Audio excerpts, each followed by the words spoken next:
Blake Weinstein. In memory of Stephen Dolores, we have Steve Dolores throwing to Tyler Lender.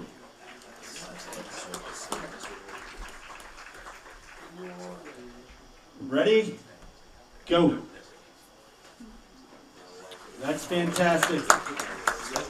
Thank you, Cherokee.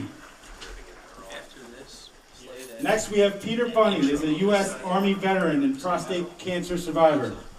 Mr. Bunning is a Northfield resident and huge supporter of Mainland baseball and actually all local baseball communities. He had his prostate removed in 2008. He's thrown out the first pitch in honor of a dear friend, Dr. B.J. Sino, who lost his battle with cancer in 2014.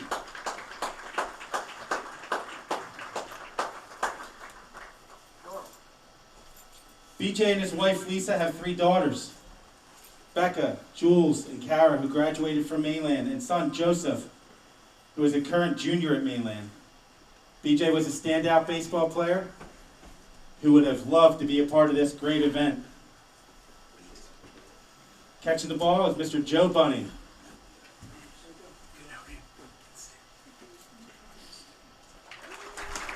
That's fantastic, boys.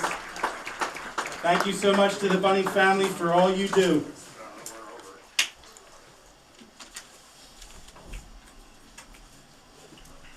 Next up, we have the Mainland representative.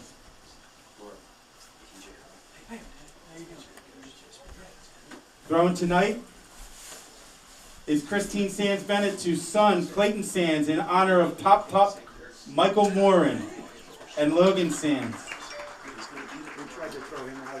We also have Mark Elliott, who's throwing to his sons, both Mark and Christian Elliott, in memory of James Elliott. We have Finley Edwards throwing to Coach Mike Edwards in honor of Mike's mom, Kathleen Edwards, and in celebration of survivor Kenneth Edwards. We also have Bonnie Pettit throwing to son Chase in honor of Jim Yager, who passed away from pancreatic cancer in 1995.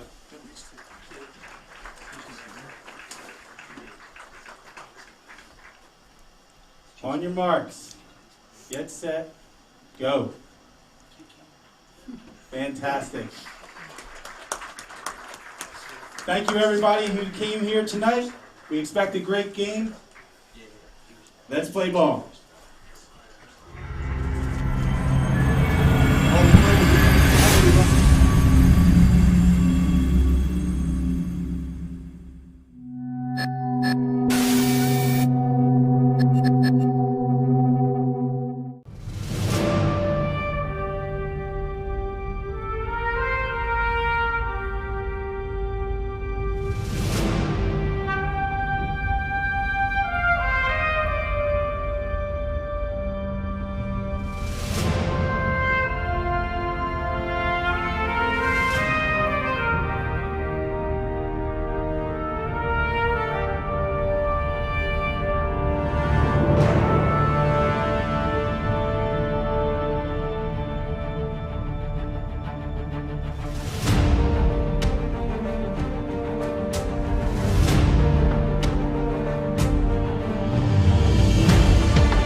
And welcome, everybody, to the Coaches versus Cancer Classic here in Summers Point. I'm Mike Gill, alongside Dave O'Sullivan from Glory Days Magazine. BFA Sports Production presents the Coaches versus Cancer Classic, Mainland and Cherokee, as we are set to bring you all the action here on BFA Sports. All right, Sully, we got a good one here. Got a great crowd on hand. A lot of people looking forward. It's the first week of the season. Kicked off on Monday, and here we are. Normally this is something that we have a good read on some of these teams, but we only have a game or two for some of these guys. Yeah, normally this time of year we're already about 3 weeks into the season, so this year we're only about 7 days in. It's been some great games so far. I was at the season opener, Mainland versus Holy Spirit, and as we all know, the Chase Petty experience is paying dividends already. I think 13 strikeouts and 1 hit against Holy Spirit, the number 1 team in South Jersey, according to a lot of media outlets. So that was off to a great start. Saw a great game here in the opener. Anthony Solometto from Bishop Eustis, 11 strikeouts and 1 hit against Ocean City, 2-0 win. So, I mean, this is kind of the cream of the crop of South Jersey baseball. Yeah, they outdueled Matt Noonan, who threw very well for Ocean City as well. You talk about Mainland in that opener, had a couple of home runs in that first inning, then scratched out a couple later. Little different Mainland offense than we're used to seeing in that state championship year of 2014. They were kind of that scratch run across, win a game 2-1, 1-0 type of thing. This year, a little bit more experienced hitters in the lineup, so you're going to see a little bit more run scoring, I think, from the Mustangs. All right, Cherokee's in the house today. Let's take a look at their starting lineup. Don Patrizzi starts at short. He'll lead off. Zach Wiener is in left. Jeremy Cheeseman's at third base. Tyler Lender's in right. Blake Morgan plays first. Chris Bonifiglia is in center. Jason Schooley is behind the plate. Evan Brown is at second. And Dylan O'Dude is the DH. Jackson Edelman is the right-handed pitcher. He's headed to Franklin and Marshall. He will face the Mainland Mustangs. In the defensive positions, Joe Sheeran's in left, Mark Elliott's in center, Clayton Sands patrols right, Wood, Petty, Sharp, Gigian in the infield, and the battery lineup is Levin and Cole Campbell. Brody Levin gets the start. That duo went back-to-back the other day at the plate. Now they will combine on the mound and behind the plate for Mainland. And that duo is part of the inaugural season of the Summers Point Captains in the South Jersey South Shore Baseball League, which is going to be getting started on May 24th. So, who's the coach of that team? Your very own Sully from Glory Days Magazine. Be stepping back onto the baseball diamond. Spent a few years on a baseball diamond. Sully and I coached together. Now, I had both of these guys, Brody Levin and Cole Campbell. So many of the guys on this field will know pretty well. But it's interesting. Brody is a guy who, many people who watch a lot of local baseball think as the big bat in the lineup, but he's getting the call here for the Mustangs in a pretty, big game tonight for them, kind of a showcase event. So we'll see how he handles it on the mound. Of course, they got Petty over at short.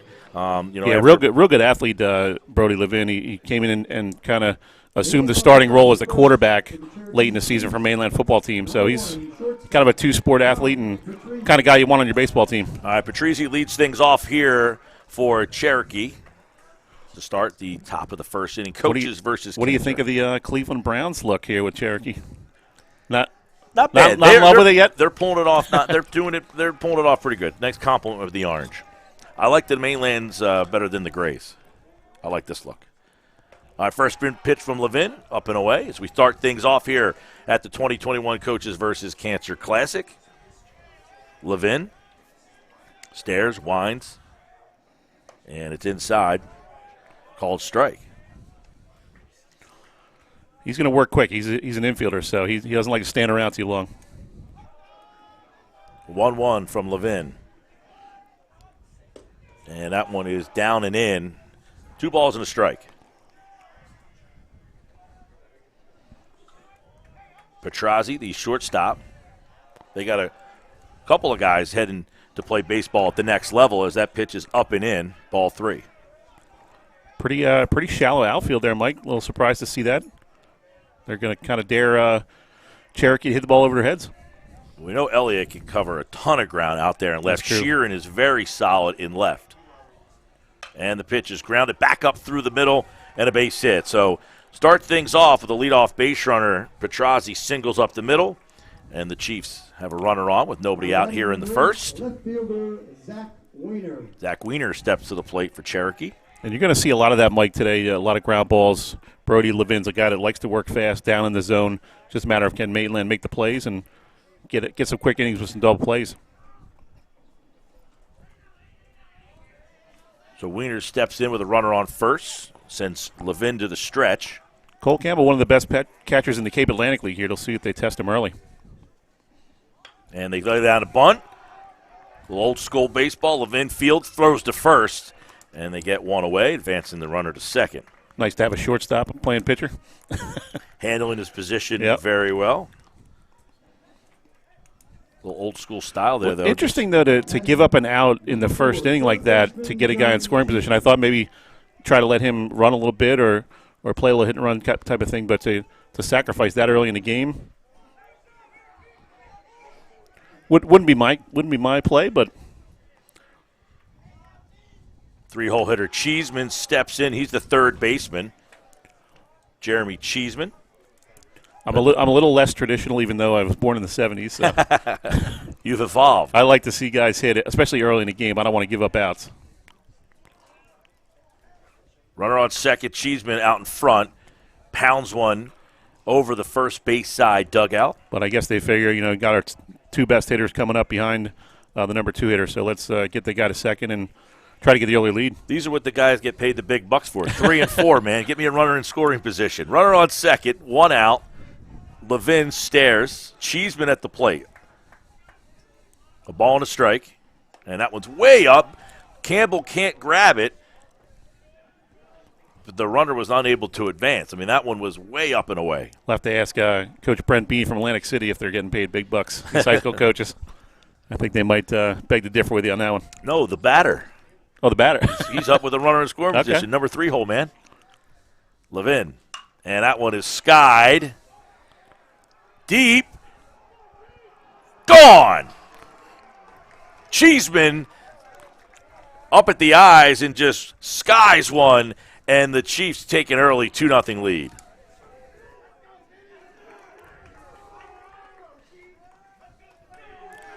No doubt about that one, Mike. Got one in his happy zone. That's what happens when you fall behind. You got to come into these big hitters, and not the kind of start Mainland was looking for. Yeah, that one is up at the eyes, and he just tomahawked it, and it just kind of kept on going. You saw the two outfielders and just kind of give it a little chase over the right center field fence, and it's a 2-0 lead for Cherokee. Well, it's a very short outfield here, Mike, so you got to really work down in the zone, and Brody's finding that out pretty early. So 2-0 Cherokee brings up Lender. First pitch up. Tyler Lender, a senior, 6'2", 205, heading to Iona. Good baseball school. Yeah, no doubt. Up And and they've been recruiting hard in South Jersey. They have Jimmy Pasquale from Holy Spirit, graduate last year. Tony Santamaria from ACIT. So they must have an assistant coach with some South Jersey connections. Levin. And the off-speed pitch is over for a called strike. So he gets ahead now, a ball and 2 strikes.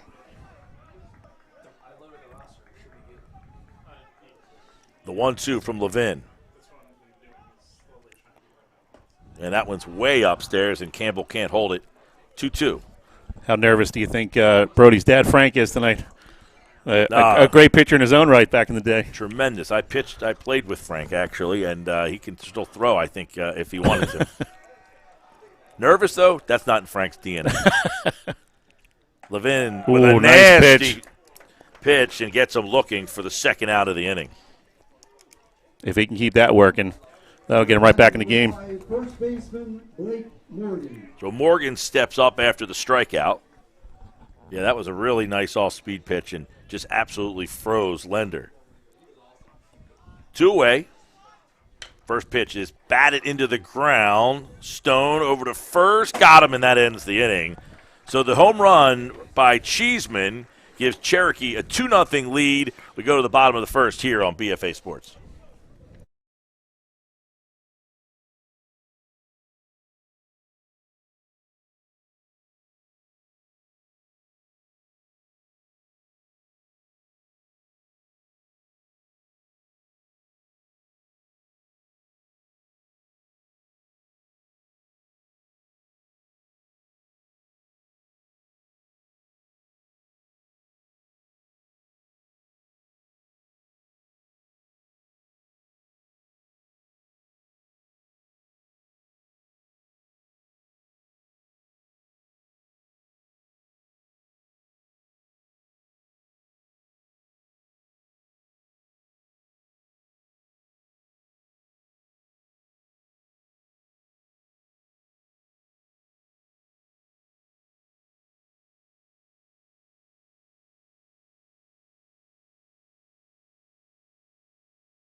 All right, bottom of the first inning back here in Summers Point. Mike Gill, Dave O'Sullivan, BFA Sports, as Jackson Edelman will face the Mainland Mustangs lineup with a 2-0 lead.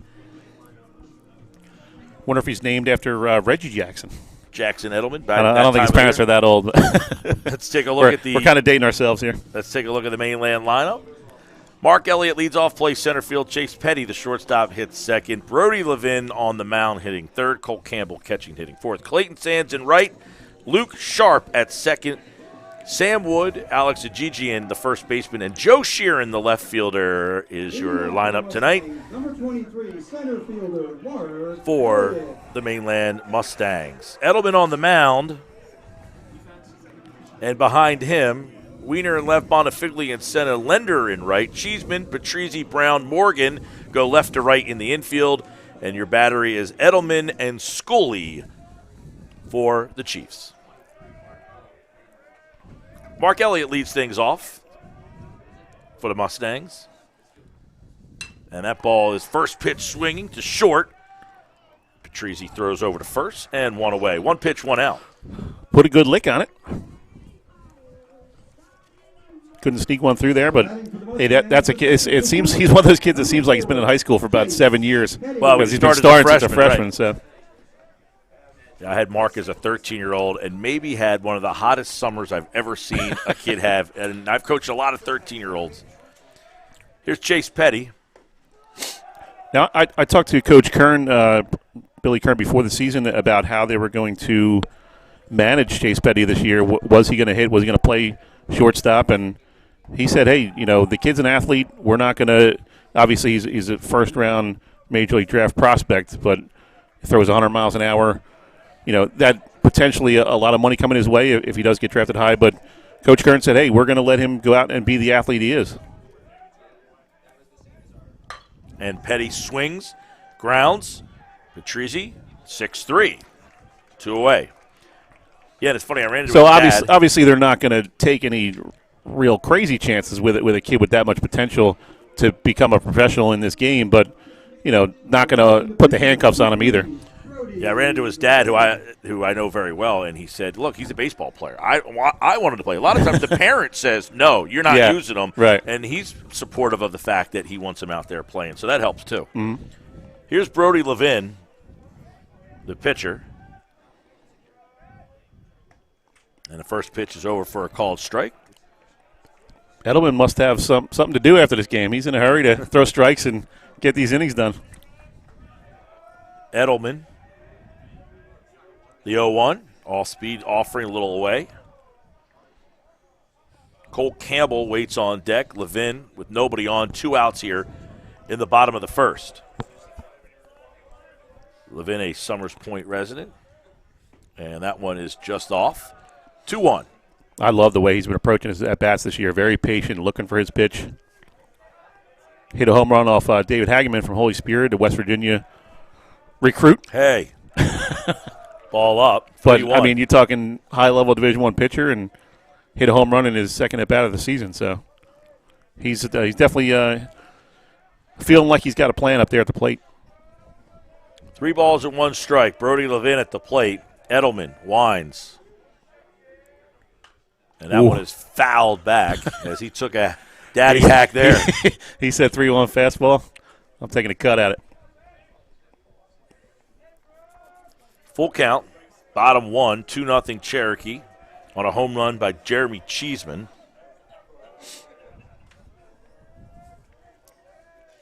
Levin. And the fastball is down, and he draws a walk. Here's where you run into problems as an opposing pitcher. You start getting into the heart of that Mainland lineup, and not so easy to turn it over. Number 1, Cole Campbell.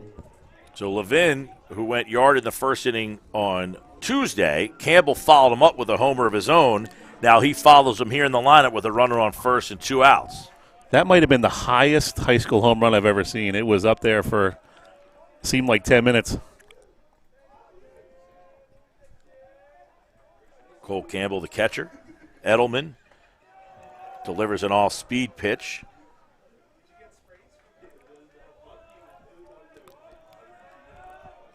Nothing in 1 to Campbell. Edelman in the stretch for the first time. He's got Levin over at first, taking a decent lead. The pitch. And swung and a miss. Big swing by Campbell there. He sees that scoreboard and feels like. Well, this is a park you come to as a hitter, and you feel like you can hit anything out of this place. I mean, we're talking, 360 to center. Yeah, this is a park a lot of these guys played a lot of games on. Mm-hmm. And that pitch is just down. It's a little. It reminds me a little bit of West Deptford's field in the short outfield, and kind of the similar background. Yeah, this Mainland group has played a majority of their games growing up on this field, so they're very used to it. The pitch from Edelman is slammed down to first. It's off the first baseman's mitt, and it's going to be a fair ball. Levin rounding second, heading to third. He's going to come all the way around from first to score, and Campbell into third with a triple, and the Mustangs are on the board. Levin from first to home, and an RBI triple for Cole Campbell. I mean, I guess you got to give him a hit. That ball was second. Yeah, they definitely a base hit. I mean, he ripped that off the glove of the first baseman, and not really a chance. I mean, he did good just to get a glove on that one. That thing was smoked. So the RBI double for Campbell makes it 2-1, and now Clayton Sands, the right fielder, heads to the plate. Clayton's a kid who just works.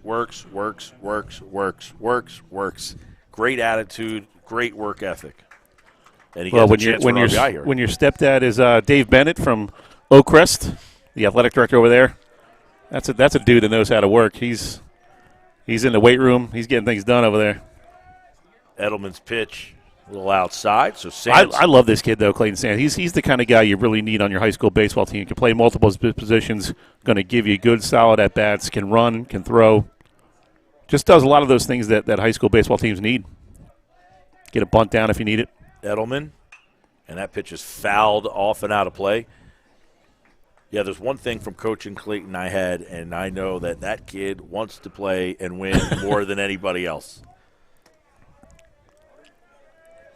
I'm guessing he was the kind of kid in Little League was up at 6 in the morning with full uniform. Oh, yeah. Edelman's pitch down and in. 2-1. Clayton Sands on deck is Sharp, the second baseman.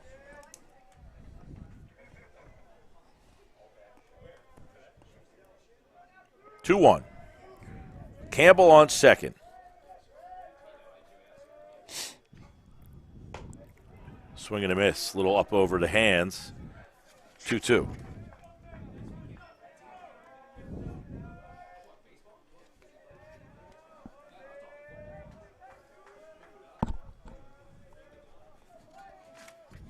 Whoa. Call time.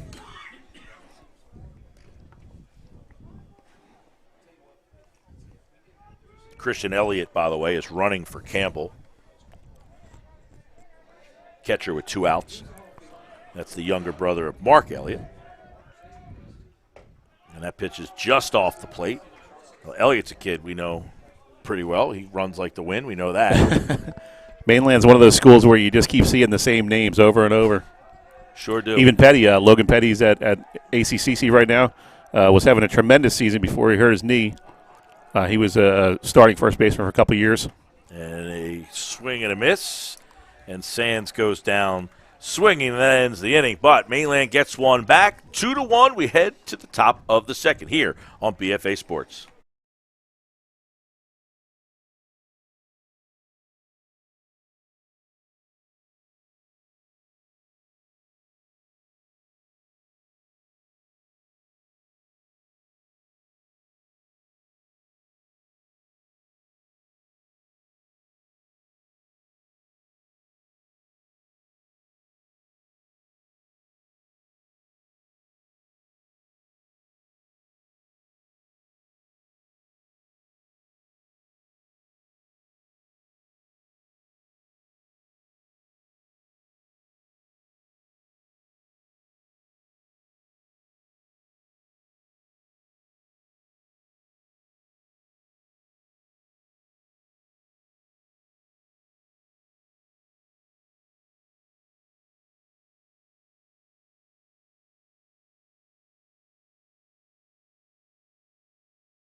Leading off the top of All right, lead off the for second Chiefs, inning here on number BFA 11, Sports at the center Coaches fielder, versus Chris Cancer Bonifazio. Classic, a tremendous event, the 9th annual here, kicking things off under the lights in Summers Point. Cherokee will send Bonifiglia, Schooley, and Brown to the plate this inning to face Brody Levin. Ball foul down the third baseline. Nice crowd on hand here at the Summers Point facility. Yeah, there was a huge crowd earlier for Ocean City versus Bishop Eustis. Red Raiders definitely bring people out. The Raiders outdrew Mainland at their own event. No good. As Whoa. Levin kind of let that one get away from him. A little bit of a chilly night out there. Sometimes that ball gets a little slick.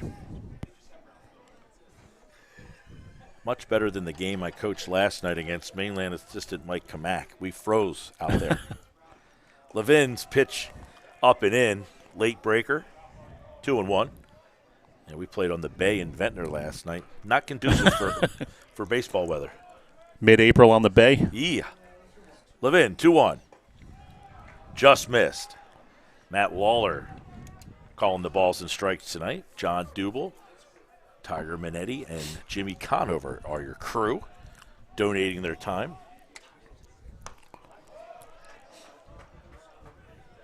That's a varsity squad right there. No JV umps here. I've gone nose to nose with all four.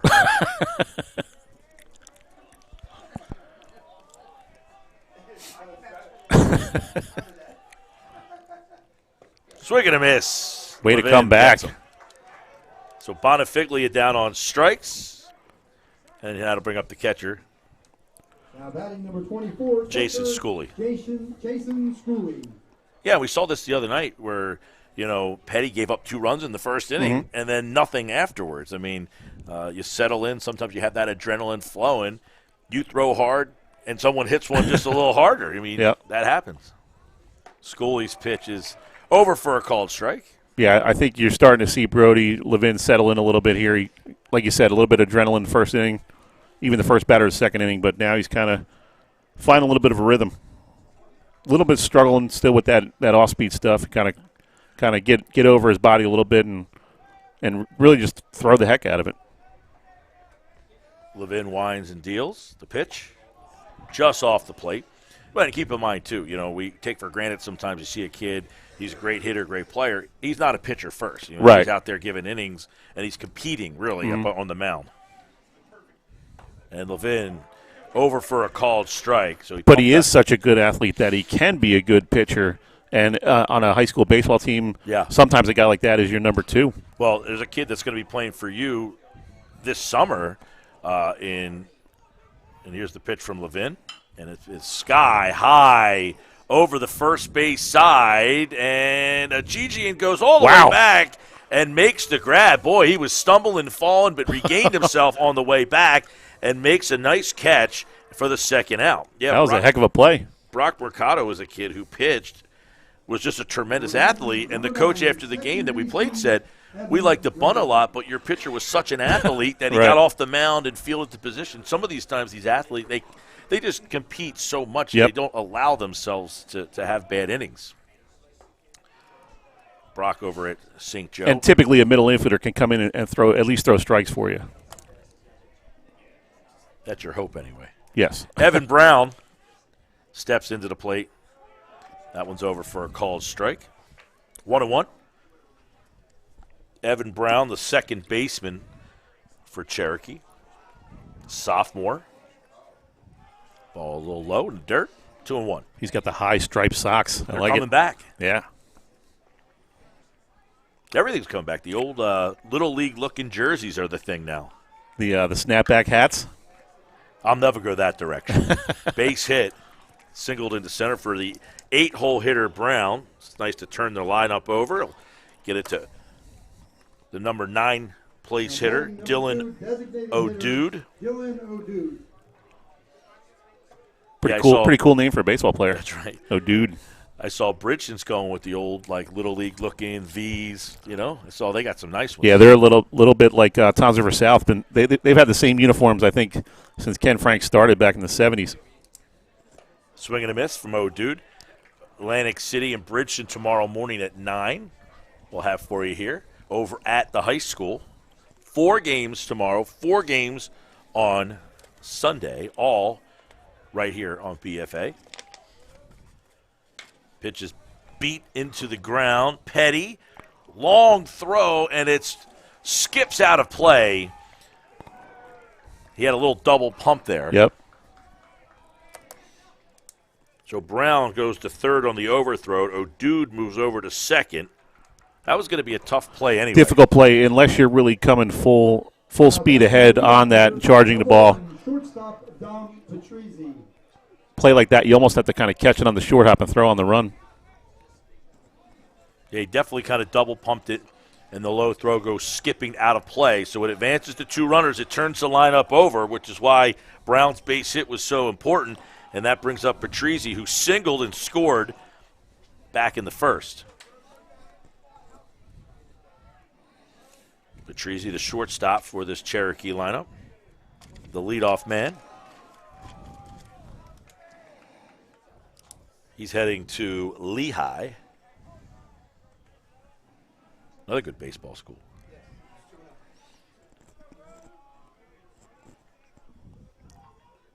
Levin with runners on second and third. 2 outs here, just gets that one over. If he starts getting that call, might be a little quicker night. 2-1. Brown on third. O'Dude, the runner on second, as that one is low and down.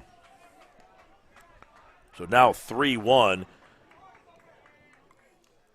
with Wiener waiting on deck. The 3-1 pitch. Swing and a miss. It's now going to be a full count. So see if, I mean, he obviously thought it was a foul ball. He made no attempt to throw the ball or anything. Number 8, left fielder Zach Wiener. Well, how would you even score that? Infield single. I mean, maybe a fielder's choice. I don't know. I think that they might have to talk about this one because his entire body was in foul ground. Well, now you have the 2 umpires coming together to try to talk about this. Wood obviously thought it was foul. I mean, he would have. Yeah, they're calling it fair. Together and call it fair. So a first and third. No throw on the play. And the call is a fair ball. So that makes it a 3-1 game. Wow. Kind of a funky play there.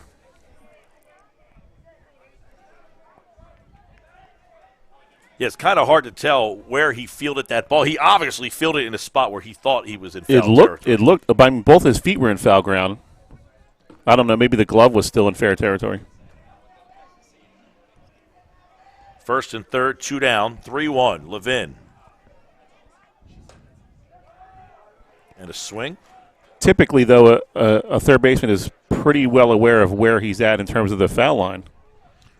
Well, and you wouldn't field it if you thought it was fair and not throw it. You would let it go, you know. Mm-hmm. I mean, he obviously was fielding because he thought for sure. I think he was fielding it to make sure it was foul.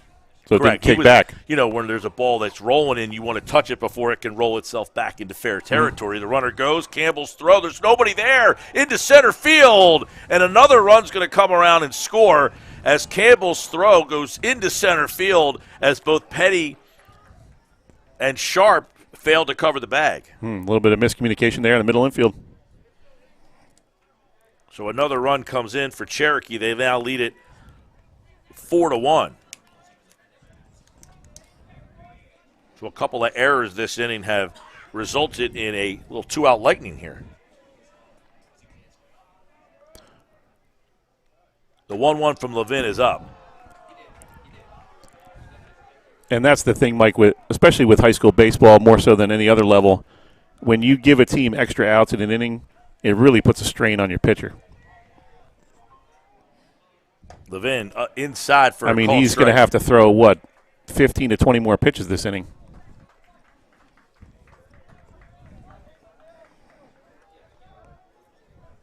Two outs, 2 balls, 2 strikes. Runner on second. Zach Wiener, the number 2 hole hitter at the plate, the left fielder.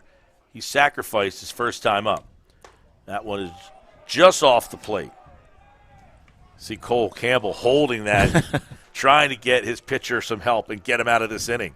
So now it's a 3-2 count. Cheeseman, who homered waits on deck. He's trying to put a little money in the bank there for later in the game. The pitch, 3-2, grounded. Wood over the diamond, and it's low, and Ajijian can't pull it up. Oh, he does. He gets it at the last minute. He makes a nice play. It looked like it kind of hopped over his shoulder.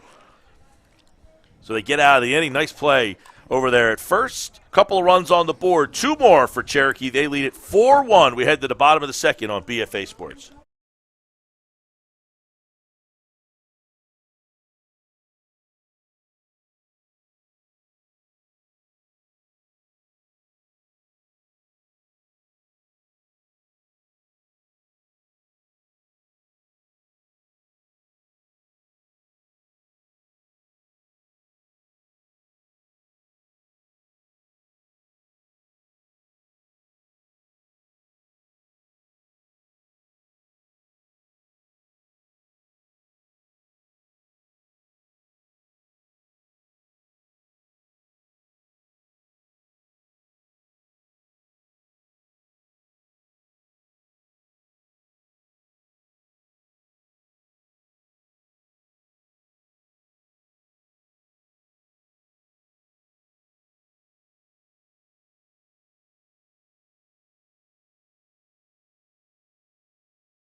Second here in Summers Point, Mainland and Cherokee. The Chiefs lead the Mustangs 4-1 as Mainland will send Sharpwood and Ajijian to the plate here in the bottom half of the second inning, facing Jackson Edelman, excuse me.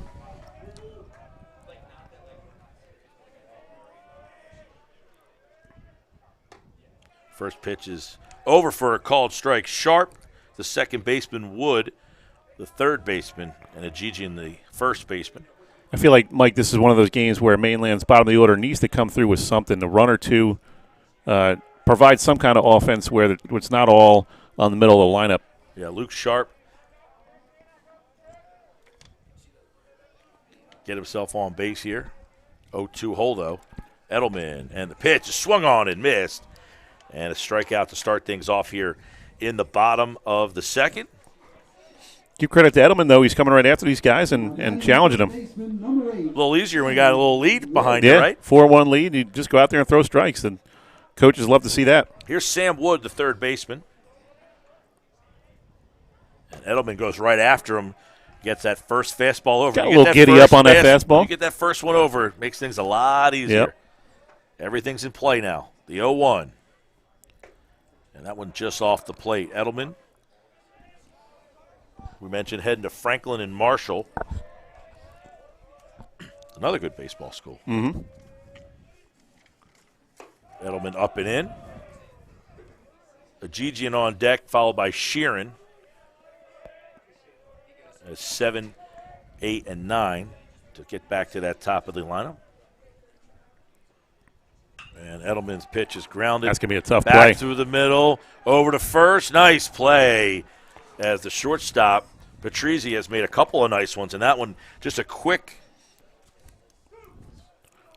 delivery. Got that ball out of his glove so quick. Well, when you're a starting shortstop for a South Jersey Group 4 school, you're a player. I mean, you've played that position probably your whole life. So exchange is the word I was looking for. Quick exchange. Sorry. I'm getting old there, Sully. You're still you got the Sixers on the mind there. You're into basketball. Got to work your way into baseball shape. Ah, man. Swing and a miss by Ajijian, the first baseman, who made a nice play at the end of that second inning for Mainland. Pitch a little inside. I mean, just think, he doesn't make that scoop there. Another run probably pick, I should say. Because that ball bounces up by his ear area. On the outer half, he's playing first base. Nick Wagner, who started on opening day, injured himself and is out of the lineup for Mainland. Kind of hurt himself in a slide the other day. And that one is a nasty curve over for a called third strike. Uncle and Charles. Edelman gets out of the inning, catches Ajijian looking. 1-2-3, the Mustangs go in the second. We head to the top of the third, 4-1 Cherokee on BFA.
All right, top of the third here as the Cherokee Chiefs go 3-4-5. Cheeseman, Lender, Morgan. Mike Gill, Dave O'Sullivan from Glory Days Magazine on hand here at the Coaches versus Cancer 9th annual. The first night being hosted by the Summers Point Babe Ruth. Good old Farley Field. Tell you what, Mike, this complex has come a really long way in the last couple of years. The town people have done a real good job, and the Babe Ruth people of really kind of revitalizing this complex. Oh, it's amazing how far it's come, to be honest with you. I played here when I was in high school. Totally different. Yeah. They did a tremendous job on these dugouts, and just the batting cage is brand new. They put the concrete behind so that people, can sit back there. It's a tremendous place to watch a game now.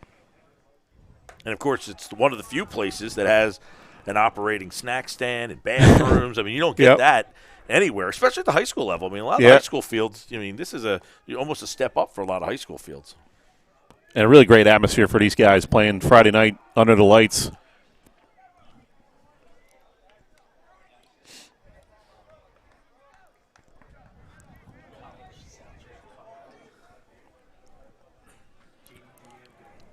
Especially a guy like Brody Levin, football player. He's used to the Friday night lights. 3 balls, 2 strikes. Brody Levin. And that ball is pounded foul. He's coming right after Cheeseman, though, even though Cheeseman homered off in the first inning. Not shying away. Yeah, Cheeseman hit that home run to right center field. He's got a nice swing. I like this kid's swing. He's hitting 3 for a reason. Yeah. Slow ground ball back to Brody Levin over to first, and they get the first out of the inning. So Brody Levin fielding this position nicely there, gets the out. Kind of reached a little bit on an outside pitch there. Now, where do you stand, Coach, on your best player? A lot of teams bat him in the 2-hole now. Used to be that number 3-hole. Where do you like your best hitter? I almost like the Tom's River East Little League philosophy from the 1998. Put Todd Frazier up first, Get him the most at bats he can. Lender, the 4-hole hitter in right field.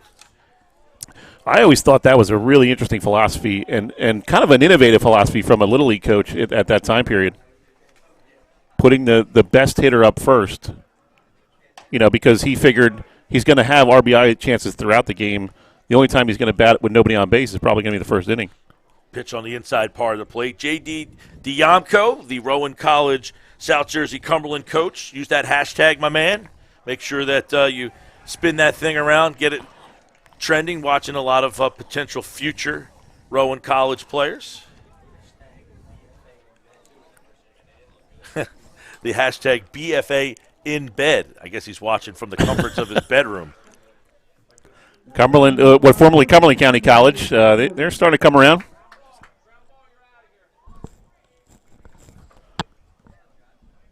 So they had a little bit of a rough start over there at Cumberland, but they're ranked, I believe, in the latest JUCO Division III poll, they're number 4. So they started out around 9th or 10th, and they've been climbing ever since. So Lender reaches on a error over at third there and brings up Morgan, first baseman, the left-handed swing. This kid's a nice athlete. He's actually going to be going to Old Dominion as a pitcher. So he'll be joining a couple of Cape Atlantic League guys down there at ODU next year. Robbie Petrossi from Egg Harbor Township and Kenny Lavari from St. Augustine Prep. Heck of a baseball school, Old Dominion. Levin's pitch over for a Go call Monarchs. break. Yeah, Monarchs, right? So Levin with a runner on first, 1 out here in the third. Look at these guys. Split screen. I mean, BFA Live Sports, they're not kidding around here. Levin's pitch just off. 4-1 the score, 1 out here in the third as the left-handed swinging Morgan steps in with a runner on first base. Brody Levin stares and fires. That ball is hit towards first. Ajiji and Fields over to second for 1. Petty holds, and they get the lead runner. Good job by Ajiji just to field and make the throw. Yeah. Like when I used to coach with John Malatesta at Vineland, one of his constant sayings was next level. Whenever he saw a really good player or a really good play, he'd always say next level. So that's kind of what the mantra. BFA is kind of taking it next level here. Chris Bonifiglia stepping in. And that one's up and away. Campbell snaps down to first. Bonifiglia struck out in the second. Schooley waits on deck. 2 down, 4-1 the score. Levin gave up 2 in the first, 2 in the second, and that was all with 2 outs, that 2-out rally that scored 2 at the bottom of the lineup. Pitch up around the letters. I mean, Mike, you think about it. These guys are going to go home and watch this on YouTube, and it's almost like they're on a professional game. I mean, it's really cool technology, and the things that we're doing here is great for these kids. Ball gets away from Campbell down in the dirt, and the runner advances. Yeah, it's definitely something none of us had. No question about that. And the whole tournament live, just like this, starting tomorrow morning at 9. We'll have the call. Atlantic City and Bridgeton, which is kind of becoming really a cool tradition. game after that is the 11:30 game is the Holy Spirit versus Don Bosco. A couple of parochial powerhouses. Levin. And that one is over. It'll get me over 3-0. Yeah, I was talking to Coach Bean before. I mean, him and Bridgeton have played in this tournament a bunch. It's kind of become their annual meeting. Pretty much every year, I think, right? Yeah. Mm-hmm. And they look forward to it. They have fun. They're on They were trash talking in the selection show, right? Yep. Well, and look, they understand, right now there are 2 programs that have been struggling to get matched up and be able to be a part of this tournament. They really appreciate it, but they have fun with that. Batting number 24 catcher, Jason Schooley. And Coach Bean and Coach Vlau, they're 2 guys that are competitive as anybody. All right, Schooley's up.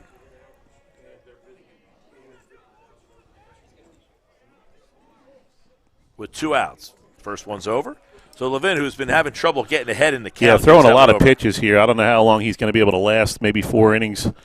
But he's got to start throwing more strikes and count on your defense to make some plays for you. First and second, 2 out. Levin. And that one's up and away. He's too good of an athlete to keep going 2-0, 3-1 on these guys. I think he needs to kind of slow it down a little bit, gather himself, just start pumping strikes. You got to keep in mind, too, this is first outing of the year. Mm-hmm. And Levin swinging a miss by Schooley. He's showing some good stuff, though. I mean, he's hitting the outside corner, throwing some pretty good breaking balls.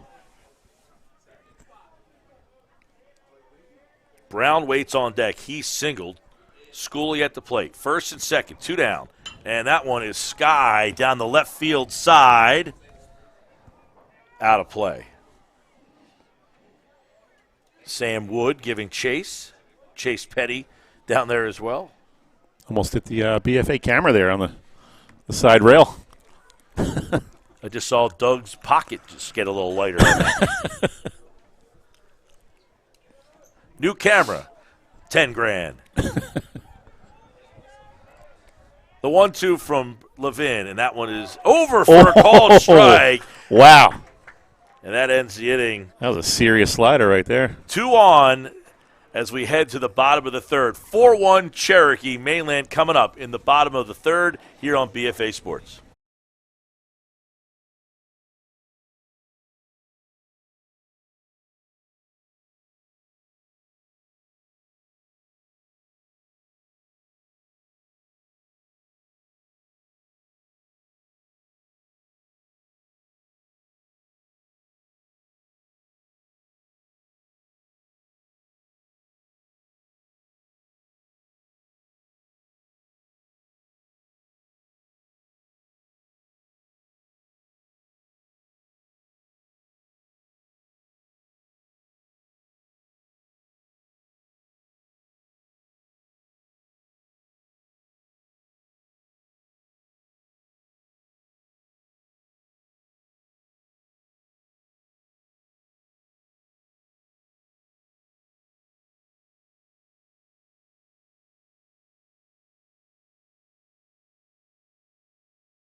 All right, bottom 3 here in Summers Point. Mainland sending Sheeran, Elliott, and Petty. Sheeran, his first plate appearance on the day, the 9-hole hitter, playing left field. That one's over for a called strike. Now, were you coaching with me One of when your we had former, Sheeran? one of your former You were Bayshore stars? You were on my staff then? Yes, Okay. yes, sir. Yeah, I was talking with Doug earlier. I said, man, Sheeran is a tremendous out. At 13, you could see he had such good instincts in the outfield.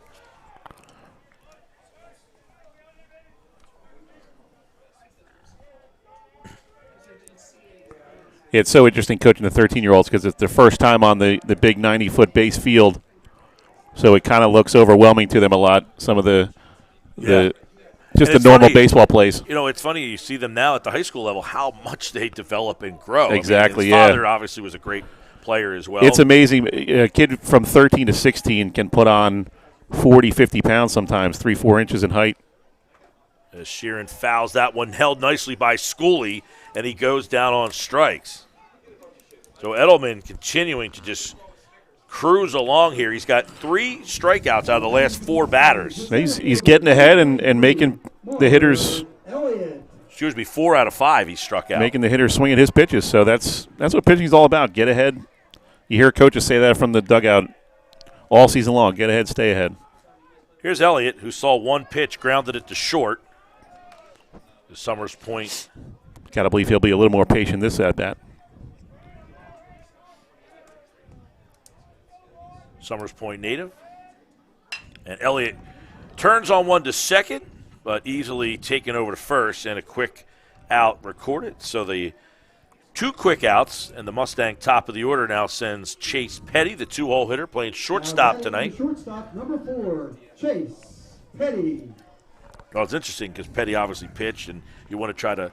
Normally, originally they were talking about playing him at second base. And now they're moving him over to short. Just shows you the kind of athlete I think that's just that he because is. Levin is pitching. Normally, if Levin's playing shortstop, Chase is going to move over to second base. Kind of save that arm as much as possible. Petty, the 2-hole hitter, and he is certainly not a PO. No, he will be. At some point. He will be once the Mainland plays its final game this season. I would imagine he's dying to go to a National League team. There will never be a DH. We will fight as long as we can. Although there has been an idea thrown around. Have you seen the idea about tying the DH to your starting pitcher, and when the pitcher gets pulled out of the game, you lose the DH? Oh, no, I haven't seen that. I'd sign off on that. I would give in to that. I don't want a DH. The DH is no good. No good baseball. I mean, these days your DH is basically going to get, what, 2 at-bats? That one is skied over to first. They're pulling these guys in the 3rd, 4th inning sometimes. Well, they're trying to say that would keep you from pulling the guy because right. you get the DH longer. Yep. Popped up to first. That ends the inning. 1, 2, 3 go the Mustangs in the 3rd. We head to the 4th. 4-1 Cherokee on BFA Sports.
Evan Brown. Top of the 4th here in Summers Point. Cherokee leads Mainland 4-1. A home run in the first was a 2-run variety, and a couple of runs scratched out in the second. 4 runs for Cherokee. Brody Levin entering his 4th inning on the mound. It's Evan Brown, who singled his first time up, and he hits one into the gap into right center. It takes a bounce over the big Wally sign, and he will come strolling into second with a ground rule double. So 2 for 2 for Evan Brown. Little discount furniture. Big Wallies. Now batting number 2 designated hitter. Did a great job of just hitting that ball where it was pitched, too, up and away. Drove it to right center. Little leadoff double, and that brings up the DH O'Dude. Dylan O'Dude, who reached on an error in the second and ended up scoring. So Brown looking to, hey, Coach, you're hitting me 8th. I got to move up. He's 2 for 2 with a double and a single. That's one way to move up in the lineup. And it looks like the 9-hole hitter O'Dude squaring to bunt. So a 4-1 game. They're going to try to move a runner into scoring position. Yeah, and I'm okay with this move. I mean, you have the top of the order coming up. You want to get that 5th run, get a 4-run lead. I'm definitely okay with bunting here in this situation. 71 pitches for Brody Levin. Number 72 is up and in. You see Mainland charging at first. Ajijian is way up on the grass. Looks like they're holding back at 3rd, going to let Brody field his position to that side. Levin inside for a called strike. Brown is on 2nd. O'Dude, the DH, is at 2-1 in the count. Squares, and it gets away from Campbell. You wonder if the bat got in his line of vision there, and that one gets past him. So now takes the bunting situation away. Little bit unfortunate there for Mainland because Cherokee's willing to give up an out to get a base. Basically just gave him a free base. So Campbell, who's as good as it gets in the Cape Atlantic League, and you wonder if the bat was. That's a tough one for a catcher. I mean, that skipped a few inches before the plate, so there's not a whole lot you can do to stop that one. So a runner on 3rd. The Mustang defense is in on the grass, and O'Dude fouls one, backing out of play. Yeah, they know they've been struggling to score runs against Edelman, so got to take away this run if at all possible. Yeah, Mainland playing up on the grass. Wood, Petty, Sharp, and Ajijian. That one is inside for a called third strike. Wow. And O'Du doesn't like the call, nor should he. Not a whole lot you can do about that one. Tip your cap to Brody Levin. Leadoff hitter, number 1 shortstop, Dom Petruzzi. I mean, 2 strikes, you're protecting the outside part of the plate. A guy comes in with a hard fastball in on your hands. Not a whole lot you can do. Here's Patrizzi, who's 2 for 2, a couple of singles and a run scored with a runner on third. The Mainland defense still up on the grass. Levin, the pitch is over for a called strike. That's a helpless feeling as a hitter, Mike. you I were feel like a pitcher, so I feel like you felt that many times. yeah, might have brought back some bad memories there. Yeah, as a pitcher, I tried to stay away from 2 strike counts just for that reason. as a pitcher, I didn't mind that call at all. I was a guy who was swinging early. I didn't want to wait around for the pitcher to throw his best pitch at me. 1-1 with 1 out here in the 4th. Top of the order for Cherokee. They lead it 4-1. Levin. Ball is in the dirt. Campbell staring down to third base. Brown sauntering back.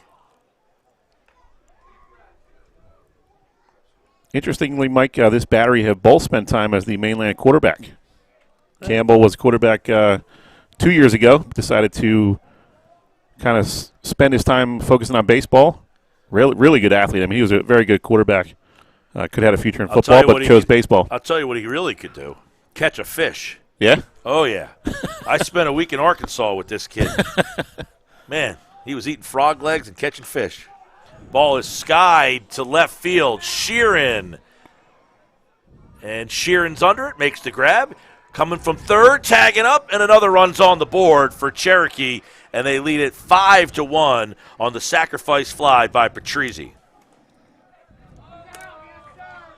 And they appeal to third base, Sully, and they're going to call him out. Wow. They say he left early. Credit the umpires for staying on the game there. So the appeal to third, and they're going to say that he left early. So Mainland gets the out in left field, and then the throw over to third, and that's going to end the inning. So we'll take the run off the board. We'll take the run off the board and head to the bottom of the 4th. Cherokee 4, Mainland 1, BFA Sports.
Bottom 4 here in Summers Point on a chilly April evening at the Coaches vs. Cancer. Mike Gill, Dave O'Sullivan, Glory Days Magazine. Kind of reminds me of mid-October Friday Night Lights on the football field. That's a good idea. We need a Friday night game of the week for baseball. How about that? There you go. Under the lights here. I'll tell you what, speaking of football, Mike, that kickoff event at Ocean City this year is going to be awesome. Yeah, who's I saw there's they got 3 days worth of football. All kind of great teams coming in. Levin, Campbell, and Sands, by the way. Camden's coming in. I want to say Kingsway, maybe. I don't know. There's a lot of great matchups. Some really good teams from out of state. I'm pumped up So for that what's it, late August. Multiple games, All at Ocean City High School, In Cary 2 days? Stadium, in 3 days. Friday, Saturday, Sunday? Friday, Saturday, Okay. Sunday, yep. So they have the turf field, right, so they can play a game. I think there's going to be 9 games overall, something like that. A lot of cool events coming up. Levin. If you're a high school football fan, though, definitely make some reservations for that, man. Ocean City, the week before Labor Day, I believe. Going to be some great matchup. Holy Spirit, the number 1 team in South Jersey from last year, is going to be there. Edelman, the 3-0, is over for a called strike. So Brody Levin leads things off. 4-1, Cherokee. Edelman cruising along. The pitch. Hit. Through the hole. Base hit for Brody Levin to lead things off here in the 4th. Kid's just a baseball player, man. I'm excited to have him on the Summers Point Captains this summer. We're going to make some noise, buddy. I say, I talked about Cole Campbell, who steps to the plate here. I spent a long time. Cole was a team that went to the World Series and then won it the very next year playing for Atlantic Shore. Uh-huh. I had Brody, and we spent a week in Queensbury, New York. And Nice. we played on a blue slate dust baseball field. It was the weirdest thing I've ever seen. The dirt was actually like a grayish blue. Really? Apparently, it's very unique to that Yeah, region. it's interesting to see different ballparks throughout the country if you get a chance to travel. I know when I played in college, we played on a field in North Carolina that was the entire infield was grass except for right around the bases. But the grass was impeccable, so it was almost kind of like turf, but definitely it was kind of weird. You didn't know really where to position yourself. Right. Schooley's going to go out and have a little chat with Edelman, who has a runner on first, and then he down 2-0 in the count here to Cole This Campbell. is really Big inning. this is really the biggest part of the game for Edelman here. If he can get through the heart of the lineup one more time, you probably won't see them again until the 7th. No action so far in that Cherokee bullpen, so obviously Edelman, who's been cruising, they're just kind of having a little calm down conversation. Runner on first is Levin. Edelman. Hasn't thrown a lot of pitches, so he should be pretty fresh. And a balk. So Matt Lawler is saying it's not a balk, it's a reset. I guess maybe the catcher called timeout. So Somebody called timeout. Somebody called timeout. It looks like the second base umpire may have called timeout. Edelman, swing and a miss by Campbell. That's just straight gas. That was a I'm better than you fastball. Campbell said, try to get me by with that one more Try time. that again, yep. 2-1.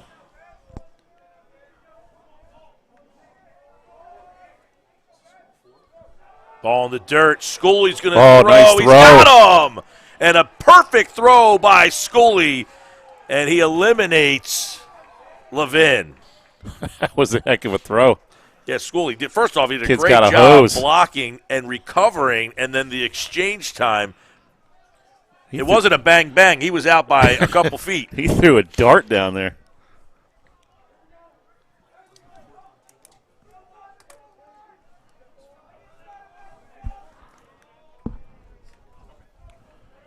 Schooley said, not on my watch. No, and he turned around to the Cherokee crowd and let them know, not running on me, man. So the base is empty, and Campbell swings through another one. See if he challenges him again with a fastball. 3 balls, 2 strikes. Base is empty here in the 4th. Cole Campbell. I don't know how many times you want to go to that well, though. Clayton Sands waits on deck. Edelman, the 3-2. All speed Yeah, a pitch, little bit of a wrinkle there. Back to the screen. I've known Matt Lawler to call a balk or two, so I wasn't surprised to see a balk. But he's not opposed to him. No, sir.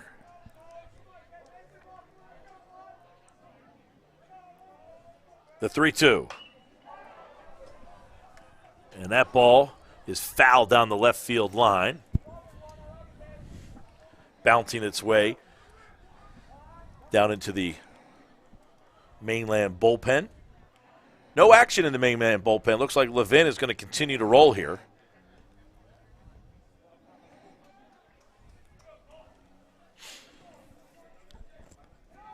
Full count here in the fourth. Cole Campbell. Edelman's pitch is up, and he draws a walk. So a one-out walk for Cole Campbell. And that brings up Clayton Sands, who struck out back in the first. Think about that. He hasn't hit since the first inning, so that shows you how dominant Edelman has been. 22, Clayton Sands. 4 strikeouts. Well, they're not getting enough guys on base to turn the lineup over, so you might, if you're down in lineup, you might be only get 3 at bats this game. Only 4 Mainland runners have reached base. Sands, the right fielder. Was that his first walk? Second walk. So he's coming after guys. First pitch is up and in on Clayton Sands, the right fielder. Campbell's at first. Edelman from the stretch. And that one's over for a called strike. 4-1's the score. 2 in the first, 2 in the second for Cherokee. Mainland answered with 1 in the first and have been held scoreless the rest of the way. Almost got Campbell falling asleep over there, just diving back in. Did he wave off the courtesy runner? Only 1 out. Oh, 1 out, okay.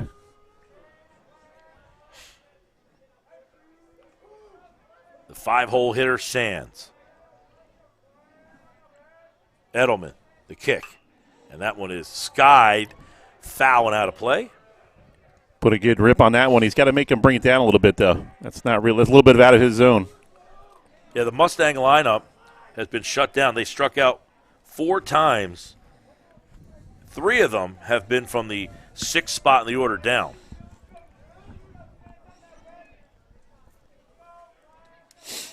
The 1-2. That one is in, over for a called strike, and Sands gets caught looking. Strikes out for the second time tonight. Still a bloop and a blast from a tie game, though. As Elliott comes in to pinch run again. Number 5, Luke Sharp. So here's Luke Sharp, who also struck out. So the 5th strikeout for Edelman.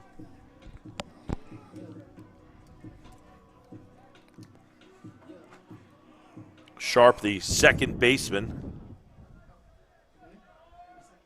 What would your walk-up song be, Mike? Journey, Don't Stop Believing? Hit the Wayback Machine? Not sure I'd go to that genre, but throw over to first. Elliott dives back in safely. 2 down for Sharp.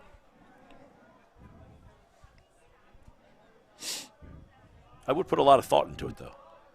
I think you have to.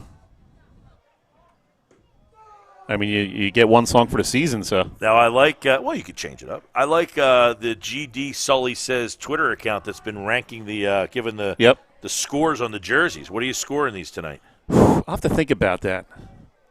Sometimes I'm trying to decide. I like the brown and orange. It's not a bad brown and orange. And most of the times I say brown and orange, you're going to say, but this is not a bad brown and orange combo. Yeah.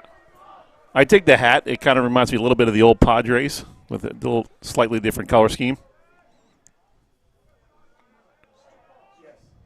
Pitch is chopped towards second. Well, that's going to be a tough play. Over to first. And they get out of the inning. They leave one on base. No runners. Ooh. So we got another situation with the home plate umpire coming out to talk about this. I think he's going to say the interference? ball, either that or the ball hit the plate, because you did hear a little bit of a thump. So he is. I don't know what's happening here. Trying to. So the home plate umpire. He's talking with the pitcher now, right? Well, he's saying that the runners go back. The runner from first is getting awarded second base. Elliott has moved up to second. He's calling a balk. Oh, okay. At first I thought it might be a catcher's interference. So Elliott now moves up to second base. And there's different rules with a balk. Sometimes you can call a balk, but the play stays live, and you can take the result of the play or the balk. So that one, the result of the play, they did not want to take. They took the balk. Okay. I didn't know you could take the result I of the play. believe that's how that rule goes. In Major League Baseball, the balk is a live play, so if the ball is called a balk, So if the guy does and go the guy through hits the a pitch. home run, you'll elect the home run. All right, so we're looking at 2-1 now. With a runner on second. And Edelman is We'll just see outside. if Edelman, if this rattles him a little bit. Well, and Sharp's in a big spot now. He's got a runner on second all of a sudden, so a single should bring Christian Elliott, the runner on second, around to score. Elliott with a big lead, and that one's just off the plate. Nope. Ooh. Spoke too soon. He thought it was ball four. He tentatively thought it was ball four. He wasn't racing down to first base, so he knew that was a close pitch. Edelman with 2 down. Sharp, swing and a miss. And now we're up to a full count. Got to put the ball on the ground here, make something happen, make them make a play. Find a little hole for Sharp. 2 outs here in the fourth. Mainland with just 1 run across. And Edelman steps off. He's going to get the signs again from Schooley, who has a big play in this inning. The pitch. Elliott goes over to third, and they've called third strike. Wow. And Cherokee gets out of the inning with a 4-1 lead. They leave 1 on. We head to the top of the 5th. 4-1 Chiefs here on BFA Sports.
Off the top of the fifth.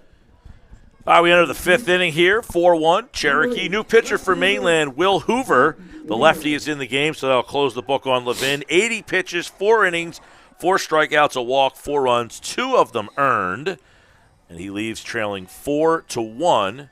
So Brody Levin is relieved by Will Hoover here in the 5th.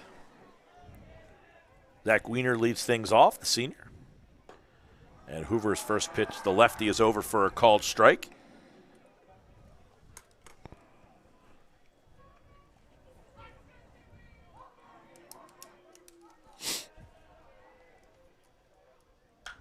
Pitch fouled back and out of play. 0-2. Wiener's 0 for 2. He grounded out twice. See what Hoover does here on 0-2. First look at the left-hander.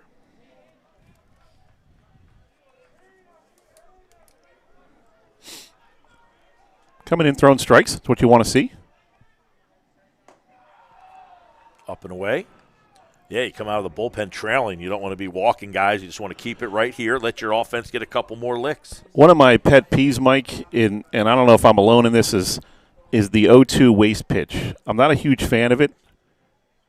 Just because so many times it's so far out of the strike zone that you're basically giving away a pitch. Yeah. Like, why give that pitch away? I like the waste pitch, but when it's so far of a waste, the waste is to try to set up your next pitch.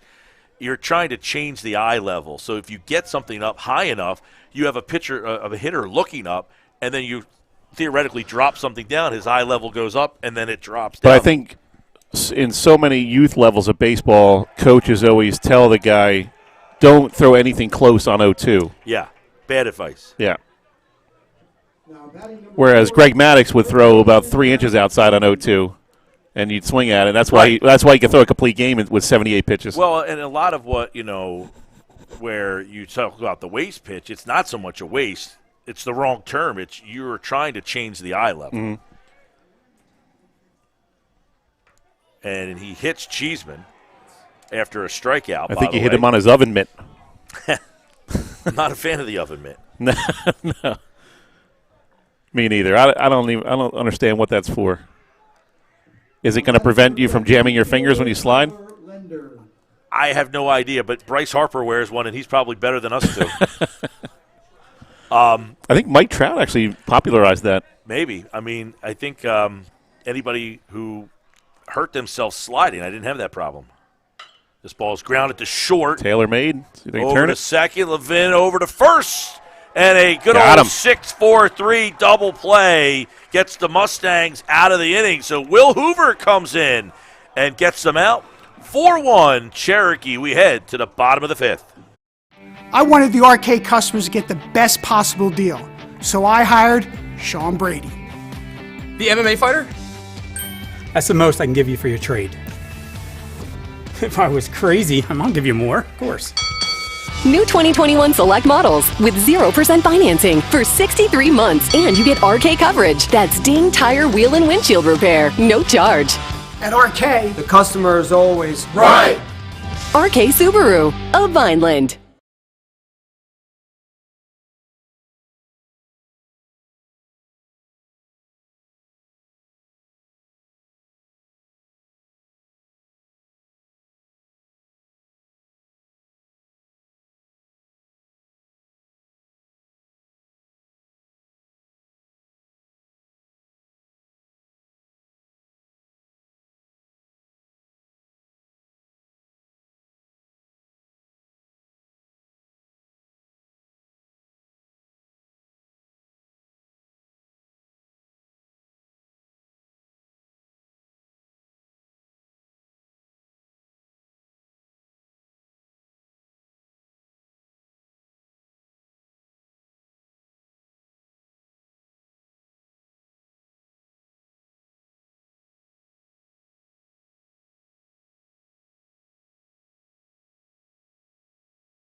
Sam Wood.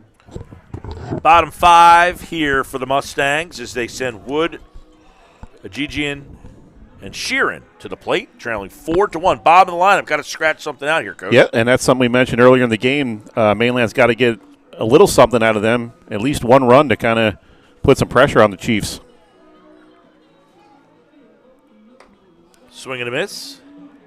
I mean, aside from the first, Edelman really hasn't had any stressful innings. Looks like a pinch hitter for Wood here. Dan Kern getting a little excited with the music over there.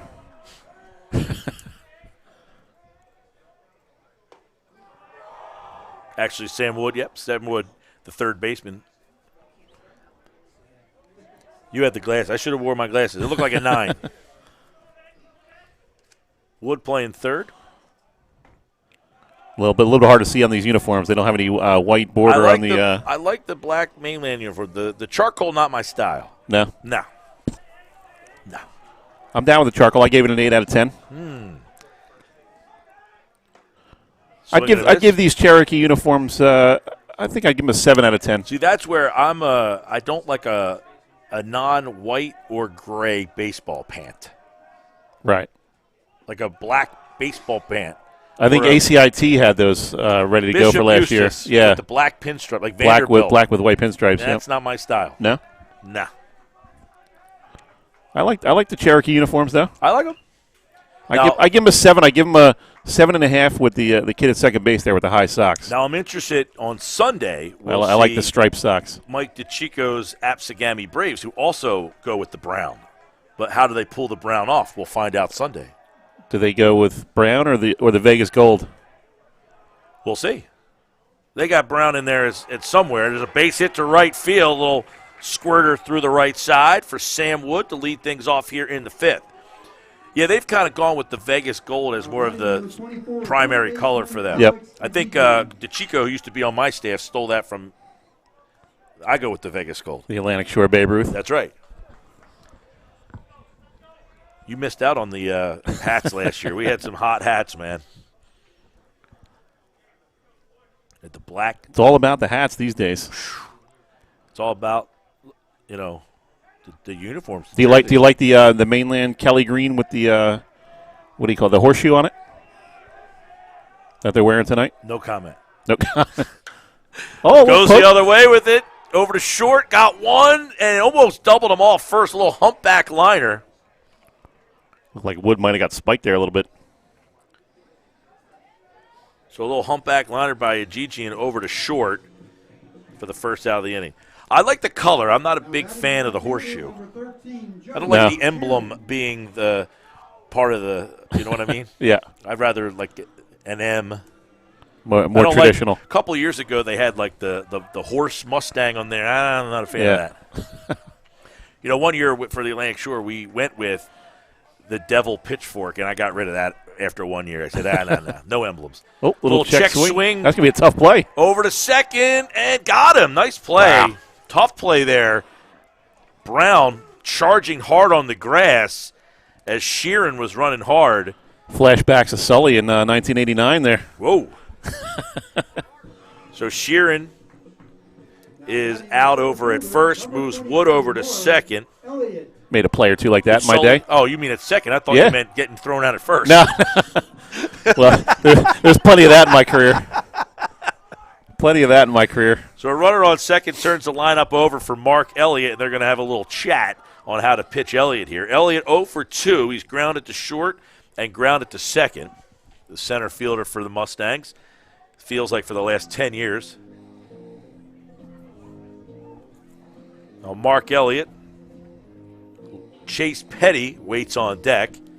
They got a runner at second. This may be your ball game here. Bottom 5, you're trailing by 3. You got the heart of the lineup coming up. There are 2 outs, though. Yeah, last year we went with the black cap with the Vegas gold brim and the maroon AS. Okay. I like it. Sharp. I can't put it in my closet every time my clothes catch on fire. Wow. BFA Live Sports has a limit on bad jokes, by the way. 3 per broadcast.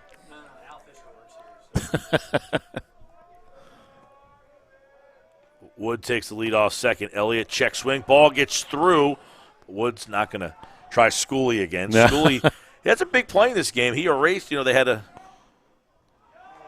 went down to third to appeal the swing. No swing.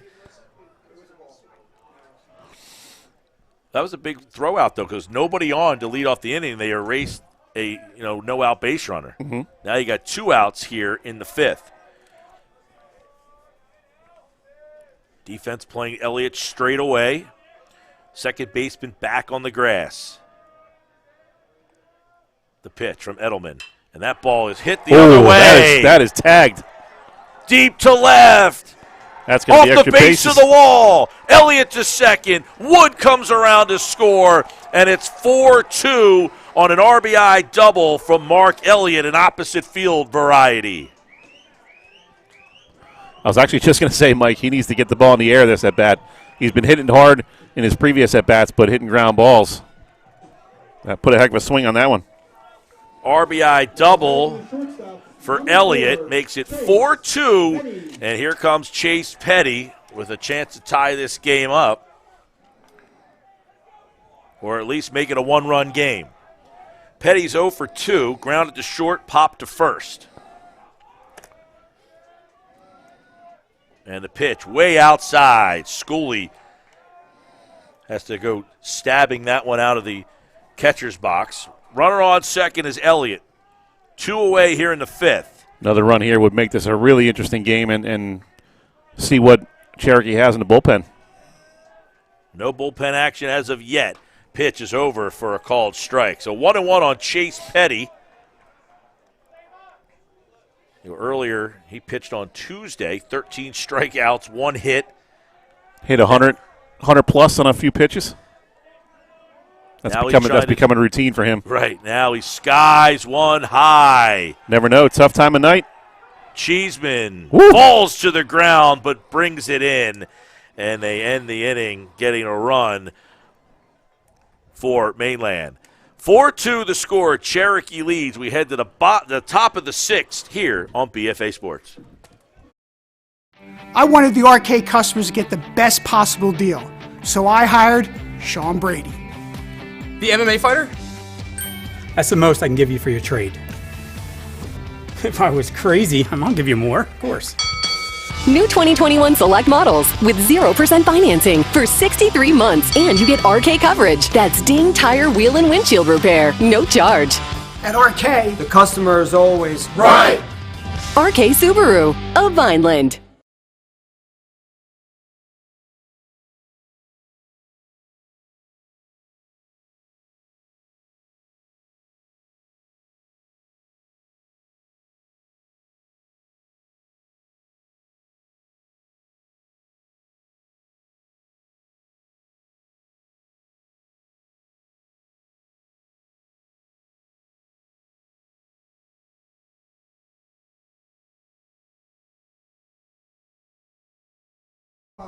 Blake Morgan. Top 6 here in Summers Point. Cherokee 4, Mainland 2, Mike Gill, along with Dave O'Sullivan from Glory Days Magazine. Check out all our fine work at glorydaysonline.com. Little shameless plug there. Worth it. Coming up here in the 6th, Morgan, Bonifiglia, and Scully, the 5, 6, 7 part of this Chiefs lineup.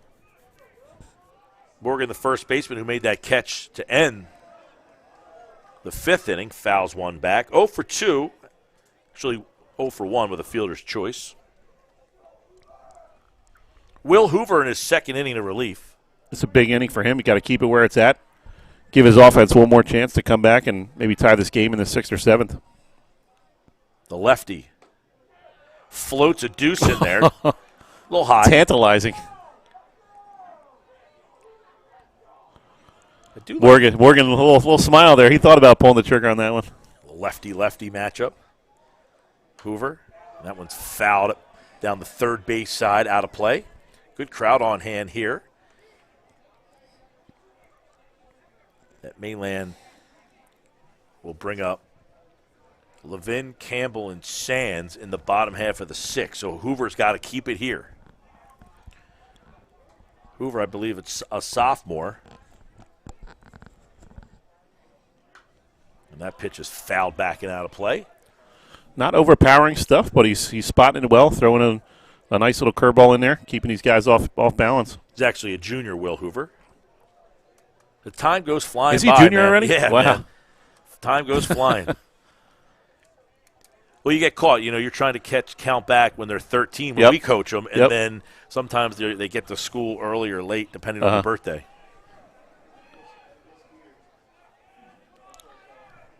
The 1-2 from Hoover. And that one is over for a called strike. Will Hoover comes in with his 2nd strikeout. That one also looking. His first one was looking as well. So Hoover picks up the 2nd strikeout. Now batting for the Chiefs, number 11, center fielder Chris Bonifiglia. And here comes Chris Bonifiglia, the center fielder. Bonifiglia struck out and walked in 2 times at the plate. 0 for 1. Up and away. Yeah, if Hoover can hold it here, he would face the 8, 9, and 1 in the 7th. Mm-hmm. He's been doing a nice job so far. Coming in, throwing strikes, letting his defense do the work, getting a strikeout here and there. Exactly what you want out of your reliever. 2-0 to Bonifiglia. And there you go. You got to reset yourself a little bit. Outside part of the plate. I like his mound presence though. He's pitching with confidence.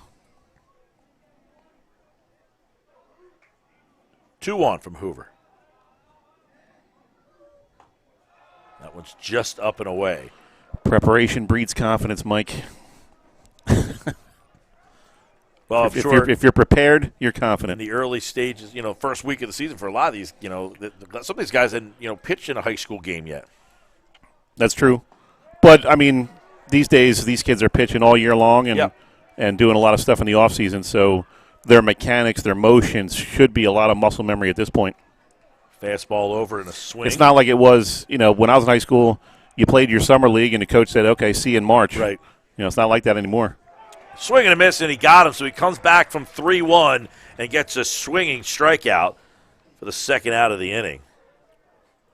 I remember playing with a tennis ball off the wall in my basement to kind of work on my reactions as a middle infielder. I tell you, I don't think kids are doing that anymore. My grandmother's house still has a white box on it from where I was a kid throwing up against that into the strike zone. Yep.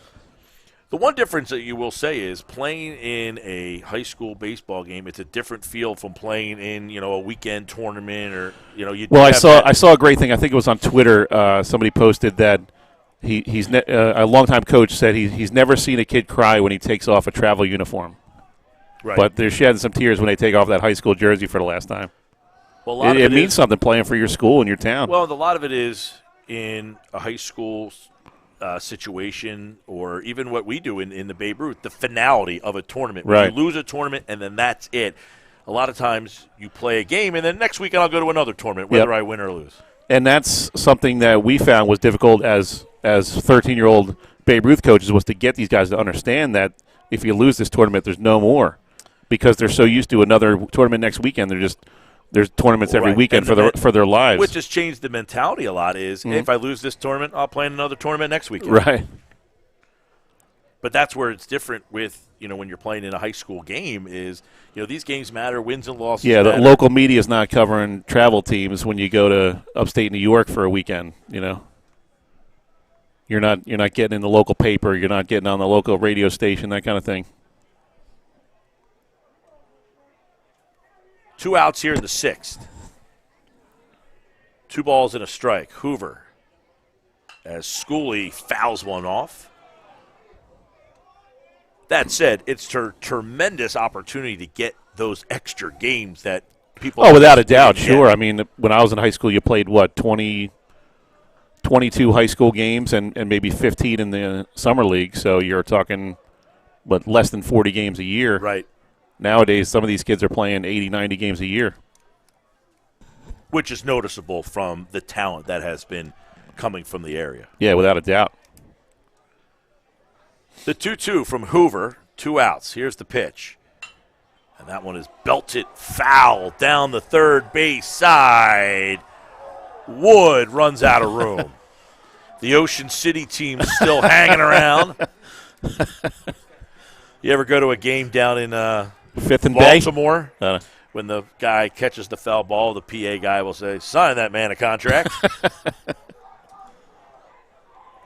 Tell you what, Schooley's not getting cheated here. He's not cutting down a swing on 2 strikes. Good fight. Well, those days are over. The choke up. Yeah, he's looking pitch. do a little yard work. And Hoover's curveball is fouled. Just got a piece of that. Hoover comes with a big looping lefty here. Yeah, that's a tough pitch, especially for a lefty. That's a tough pitch to stay in there, and you really got to commit yourself to hitting that the other way. Good piece of hit. No, Schooley.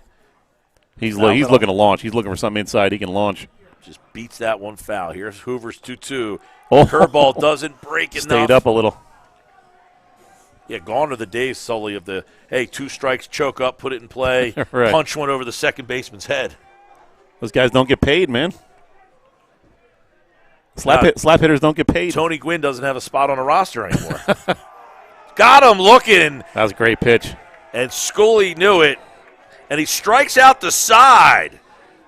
No runs, no hits, no errors, no men left on base. We head to the bottom of the 6th. 4-1, 4-2. Cherokee leads on BFA.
Number 6 for the Mustangs. Number 3, Brody Levin. Bottom 6 here. Mustangs coming to the plate. Levin, Campbell, Sands, the 3 that will try to get something going here for Mainland. Jackson Edelman has kept this Mustang lineup in check. But Sully, they got a run last inning, felt like a little momentum, and then a strike out the side for Will Hoover. So a big inning here with the middle of the order. This is really where Mainland has to. It's make or break right now for Mainland. You got the middle of the order coming up, bottom 6. Levin, I think he's been on base twice tonight. A walk and a single. Mm-hmm.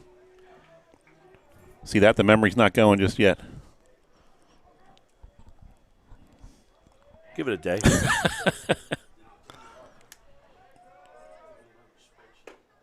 Levin, the 3-hole hitter for Mainland.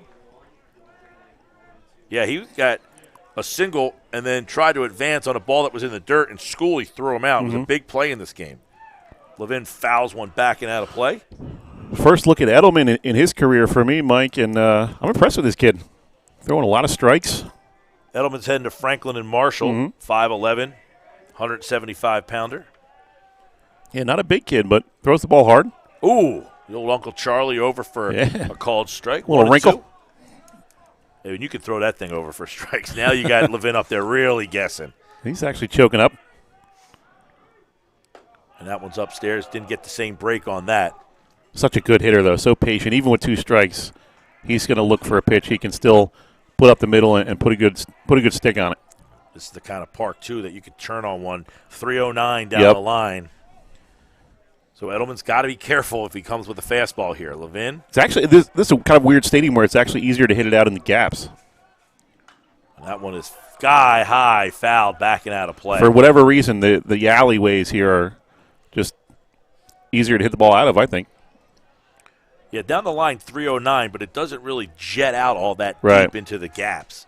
So if you can, it's only turn about on 3, one, maybe 320, 330 in the gaps. Yeah, if you can turn on one, I think it's 380 to center, foul back and out of play. You have 360. I was going to say you have glasses. You can see 360 with about a 10-foot fence.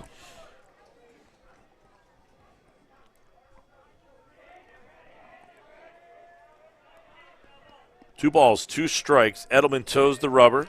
You don't want to be thinking home run here. Just get on base, make something happen. And he hits that one back through the middle to short. Got a charity hop on that one. Over to first and one away. So Levin is retired for the first time tonight. It'll bring up catcher Cole Campbell. Campbell has doubled and walked. Real big out for Edelman right there. Huge. I mean, you get that. He's smelling complete game at this point. I don't know what his pitch count is, but yeah, there's no action. There's a limit of was limit 105. Oh, at the high school level? Yep. I believe it's 105 total.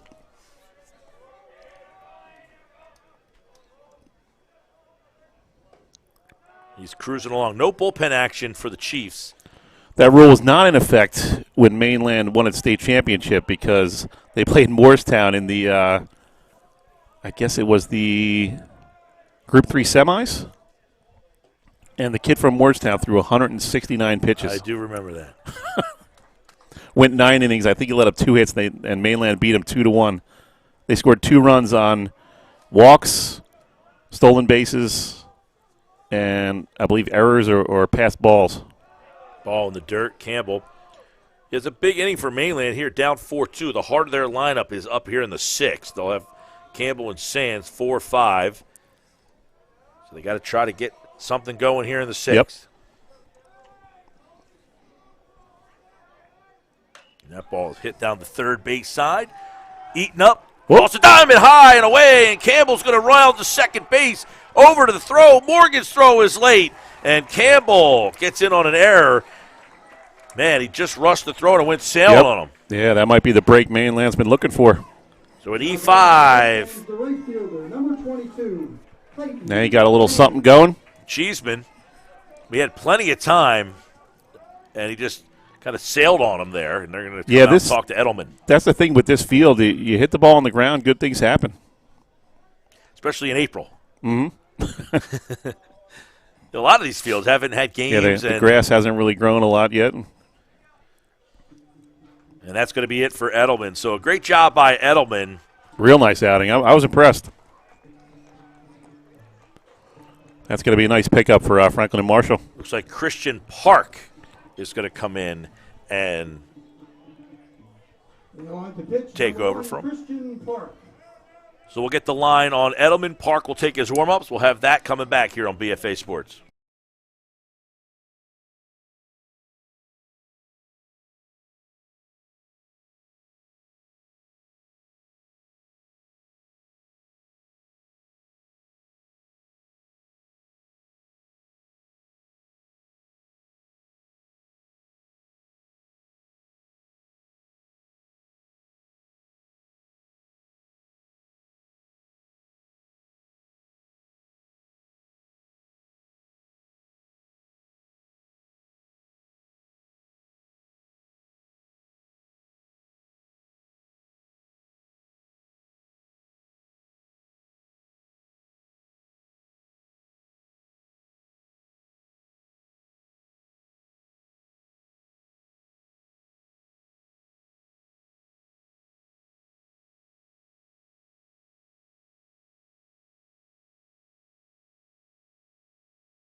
All right, Christian Park takes over for Edelman, who goes 5 1/3, 6 strikeouts, 2 walks, 4 hits, and 2 runs. The runner on second is charged to Edelman. Christian Park is a junior, 5'11", 190, is in relief here of Edelman. 4-2, they lead as Clayton Sands takes a hack and fouls one into the parking lot.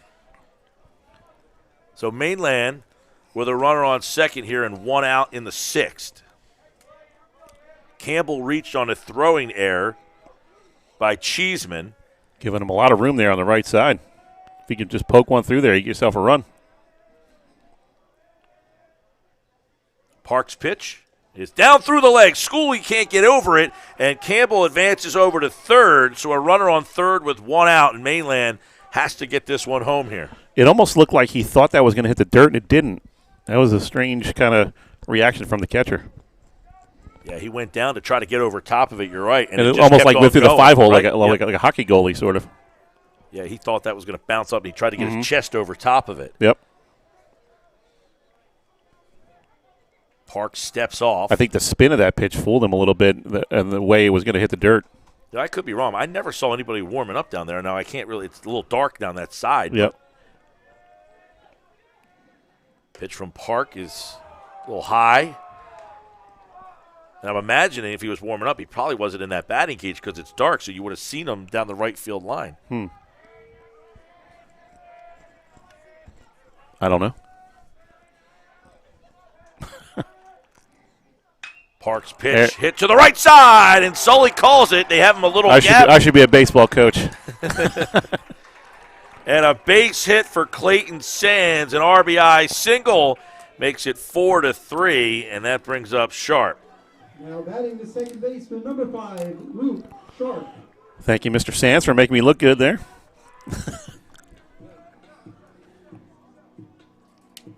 Now, to be fair, the second baseman was over a little bit more because he was holding the runner. Right. When the runner went to third, the gap wasn't as big, but he still did a great job of taking that ball to right field, and a swing and a miss by Sharp. Sharp's 0 for 2 with a pair of strikeouts. He struck out swinging in the second, looking in the fourth. Got to put the bat on the ball here. Strikeouts will kill you in these kind of situations. Sands had struck out twice as well, and he comes up with a big RBI single. That ball's over for a called strike. Nice little slider / curveball there. So Park in relief of Edelman with 1 down here in the 6th. The pitch upstairs. That's the kind of pitch that would tie up Jeff Thomas, that inside slider. 1 ball, 2 Jeff strikes. Thomas, one of the owners of Charlie's Bar here in Summers Point, at the shore since '44. One of the great establishments here in town. And that one's over for a called strike 3. Got him looking, so 3 strikeouts for Sharp today. One of my former nemesis in the over 35 league. Oh, yeah? Oh, yeah. Third baseman, number Sam. He's in the house here for catching a couple innings. I went to school with Thomas. I think he had retired from the baseball diamond by the time we got to the high school level, though. That ball's in the dirt. Schooley gets over top of that one. Runner on first, 2 outs as Wood steps to the plate. Wood singled and scored back in the 5th. 4-3 the score. Christian Park in relief of Jackson Edelman. The pitch, and that one's over for a called strike. Got to just not try to do too much here. Put the bat on the ball. Make this defense make a play to get you out of the inning. Sands over at first. He singled in a run. The pitch. Down in the dirt. Schooley over top. Oh, boy. He fires over to first. Woo. Just back in time is Clayton Sands. Yeah, a little happy feet there. Thought about it. Schooley has a really good quick release. Really controls the game back there. 4-3, Cherokee leads. 2 out in the 6th. 2 balls, 1 strike. Just off the plate. Schooley can't grab it, and it gets by, so a pass ball, just as we gave him a little love. right. So the pass ball advances Clayton Sands, and an RBI situation now. Might have been a little bit of a mix-up here. He's out talking to Mr. Parks, see if they get on the same page. Sam Wood. I think he might have been expecting fastball there and got a little something different.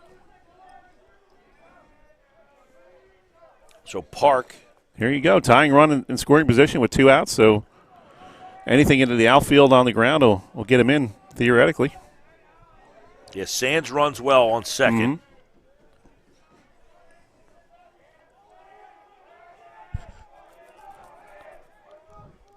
The 3-1. Park sets, delivers. And that one is low, ball 4.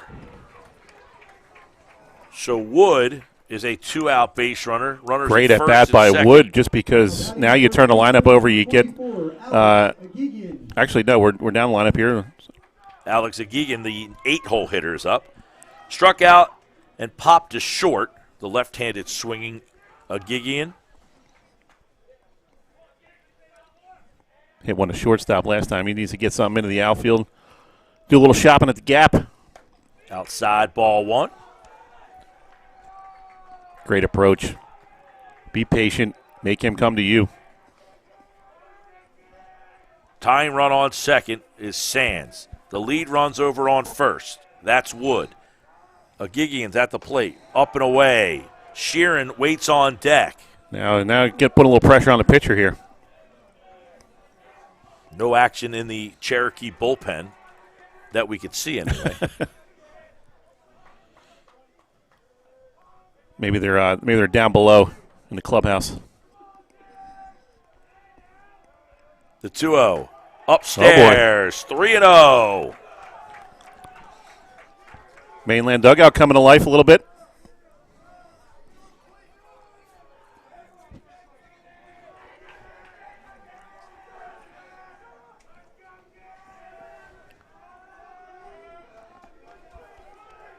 Three balls, no strikes. Park sets, delivers. And that is upstairs, ball 4. Definitely had the take sign on that one. He walks him loaded. And that is going to bring up the 9-hole hitter, Joe Sheeran. Billy Kern might have buried him on the bench for the rest of the season if he swung at that 3-0 pitch. So it looks like we're going to have a pitching change here in Summers Point. So Park comes in and gets just 1 out. And they're going to turn things over here in the 6th. Bases loaded with Mustangs. We'll be back with the rest of this 6th inning here on BFA Sports.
Blake Morgan is on to pitch for Cherokee as Christian Park throws a third of an inning, 1 strikeout, 2 walks, and a hit. Both of those runners are on, and, of course, the runner that started the inning is over at third, Clayton Sands. So bases loaded with Mustangs here in the 6th, and Joe Sheeran, the 9-hole hitter, who's 0 for 2. He struck out and grounded to second, is up to bat with a chance to tie or take the lead.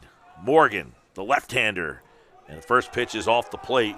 They've got him shifted way over on the right side, almost like a left-handed pull hitter. Now Morgan's going to ODU to pitch. So the lefty fires and it's fouled back off the screen. So Sheeran gets a little good giddy hat. up on that fastball.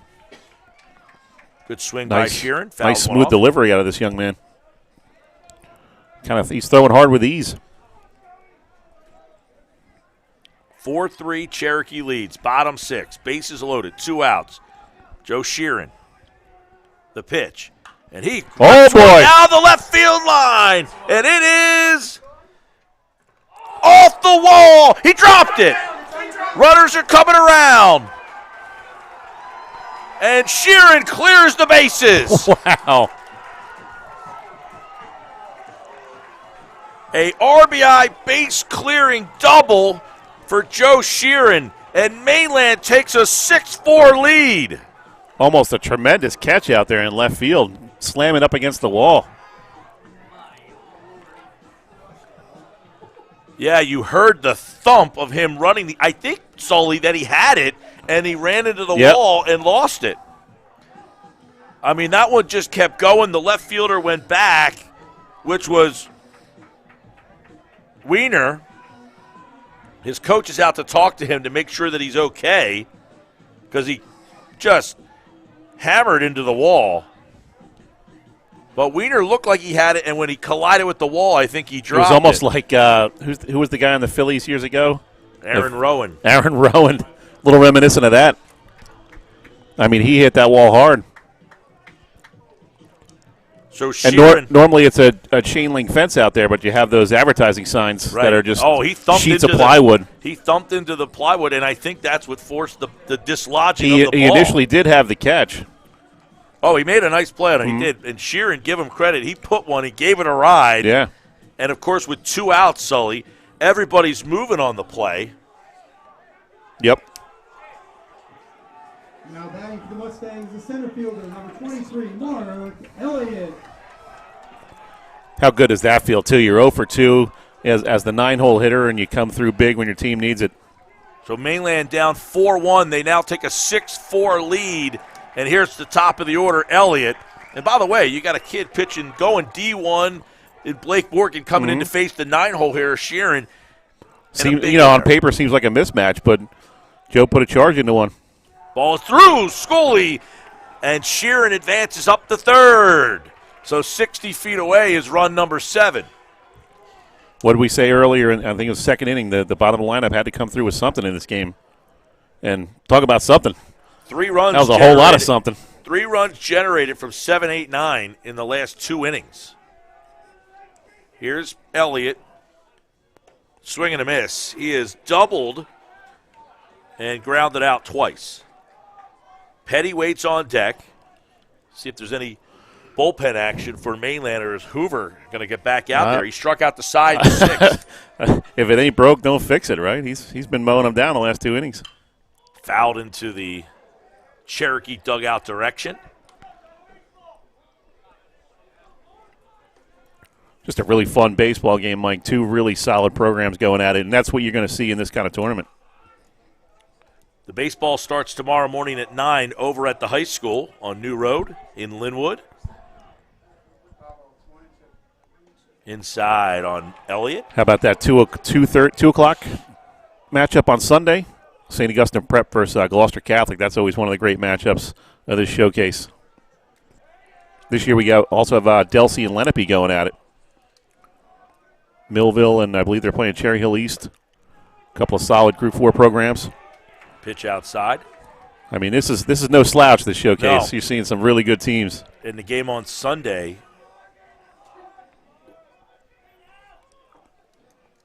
3 balls, 2 strikes, 2 outs. See the pitch. Way up and away.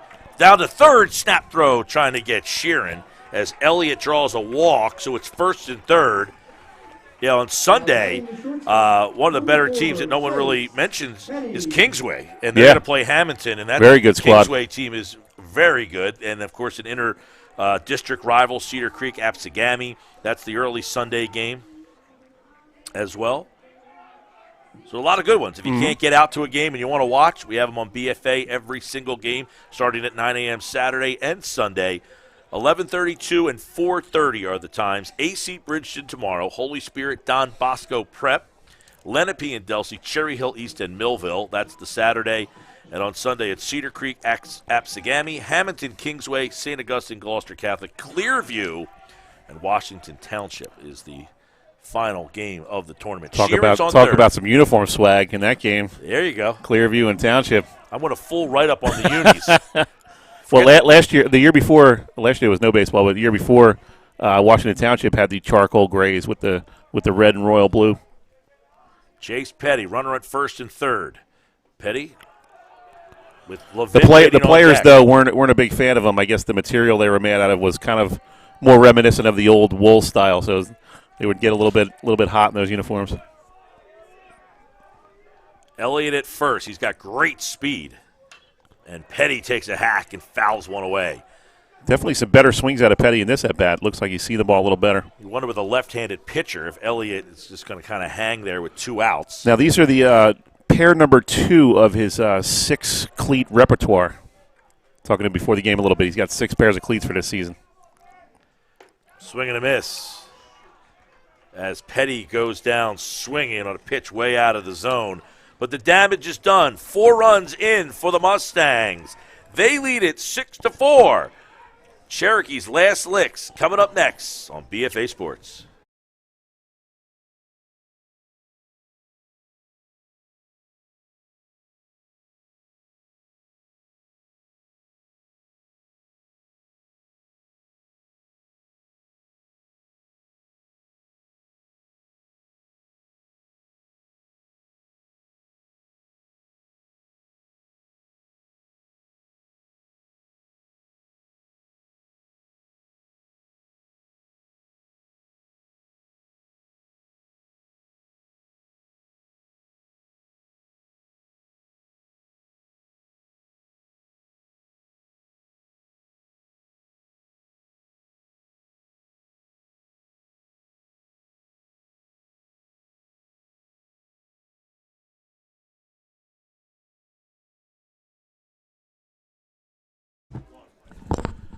All right, we head to the 7th here. Mark Elliott's going to try to close things out here as he relieves Will Hoover, who all he did in 2 innings, Sully, was 4 strikeouts in 2 innings of work, 2 1-2-3 innings. So instead of sticking with Hoover, Kern's going to go to Mark Elliott. Another left-hander out of the bullpen. Throws hard. Throws strikes. Another future Summers Point captain in the South Jersey South Shore Baseball League, one of the presenting sponsors for this tournament.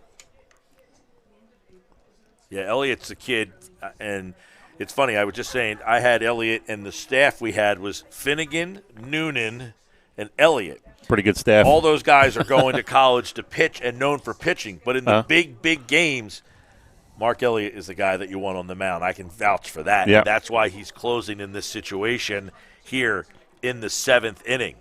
Who does that put in center field then? You're the one with the glasses on, man. I can't see that far. Due up here, it's Brown, O'Dude, and Patrizzi. 8-9-1 for Cherokee. Evan Brown has singled and doubled in 2 at-bats. He scored a run back in the 2nd. A little surprised third baseman's in so far here. I wouldn't expect any kind of drag bunt. You're down by 2. I think they're going to be swinging away here. Up and away for Elliott.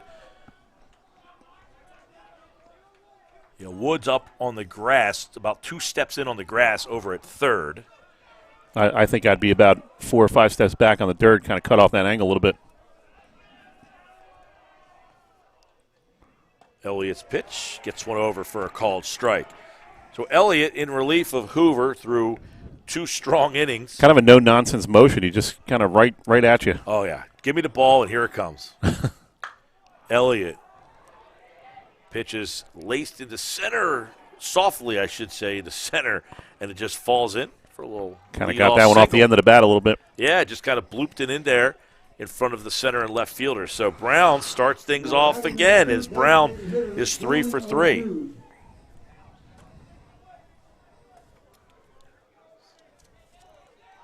Here's where you just got to throw strikes, get yourself a ground ball, work the outs one at a time.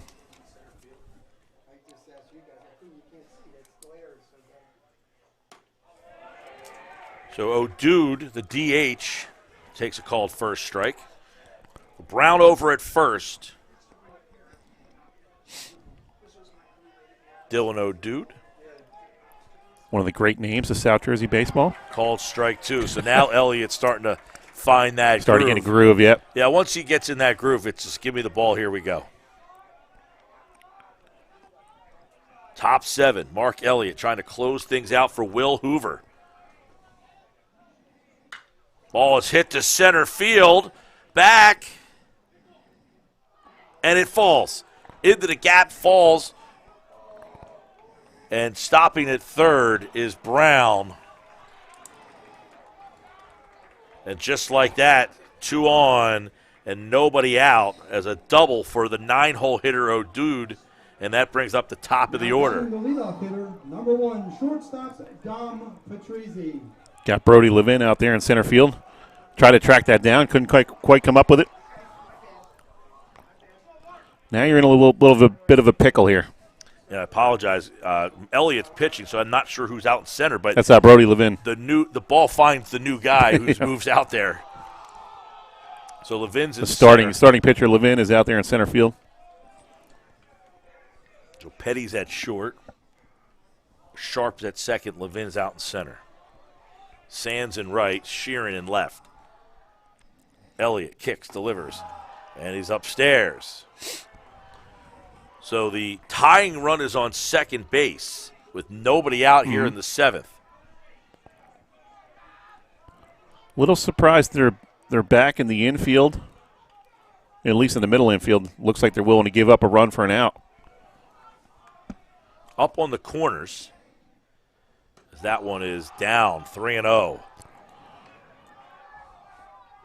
At this point, I wouldn't be too upset about walking him. Set up some force out.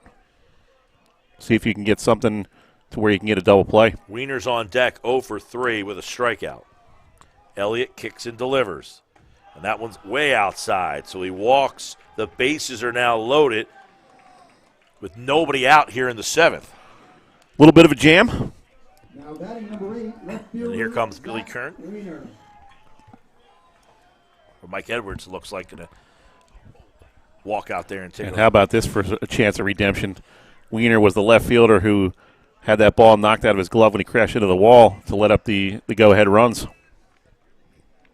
He's got a chance to get it right back here. Baseball has a poetic way of making that happen. Right? It gives you your chances at least. So to set the stage, a single by Brown, a double by O'Dude, and a walk has the bases loaded with nobody outs here in the 7th. Mainland was down 4-1, clawed its way back, took a 6-4 lead in the 6th, and here come the Chiefs in the 7th with bases loaded, nobody out. Trailing 6-4, Mark Elliott in relief of Will Hoover, who threw 2 scoreless frames with 4 strikeouts. Mike, I don't know if this is the right play here at the middle infield back. This is a very tough infield to turn 2 on. You get some crazy hops off this grass. Infield up on the corners. I might just as soon have everybody in, try to come to the plate, at least for the first out. Yeah, you trade 2 for the run, but as you're saying, it could be tough to double guys up. The first baseman's playing in. You got a pretty good runner at the plate and some funky grass there that could take some wild hops. Gigian backs up now behind the runner at first. He was up on the grass. So it looks like they're going to play traditional double play depth here. Yeah, the third baseman is now even with the bag. Elliott kicks, delivers. And that one's over for a call of strike, and Campbell may have helped him out with that one. Campbell snared. That changes the whole at bat here. Sure does. 1-2 now. Now, do you have enough confidence in Campbell to throw something down low here? Got to. And he does, and it gets away from Campbell, but not far enough. Campbell just got enough of himself on that to get it. 2-2. Wiener has struck out and grounded out twice. Cheeseman's on deck. He homered in the first. Yeah, this is a big out here if you can get it.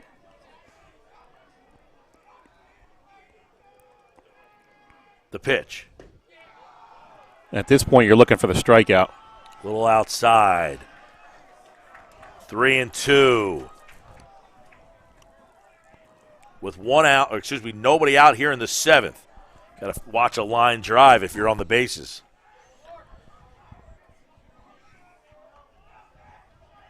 The pitch from Elliott. And it is popped up into the infield. Ajijian makes the play on a infield fly. Exactly what you needed, a strikeout or a pop-up. Perfect situation for Elliott. So bases loaded, 1 out, and here comes the heart of this order. 3, 4, and 5 coming up here for Cherokee. Cheeseman will unfortunately get nowhere to put him, so you got to come right after him. So Cheeseman homered in the first, popped to first.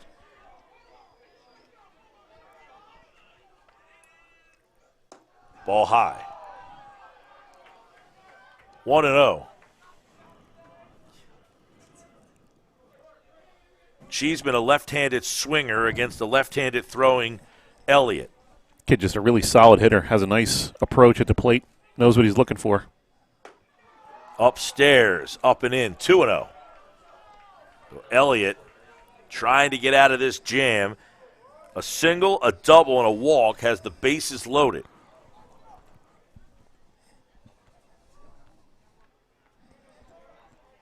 Two balls, no strikes, and Elliott steps off.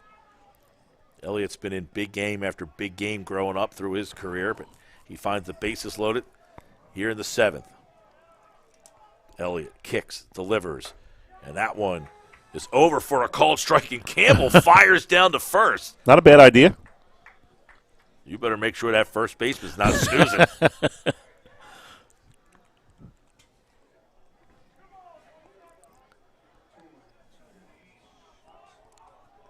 Looks like something off speed here. Good pitch. He got him.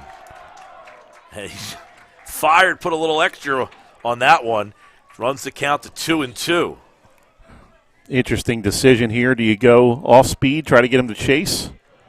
Maybe a fastball upstairs. The 2-2 from Elliott. All speed, he hit him. Oh no, he's gonna say he leaned into that. Yep, he is. Yeah, he's gonna say he leaned into that. And he's gonna call him out, by the way. He kind of did turn himself into that. Did the old Pete Rose. So that's the second out.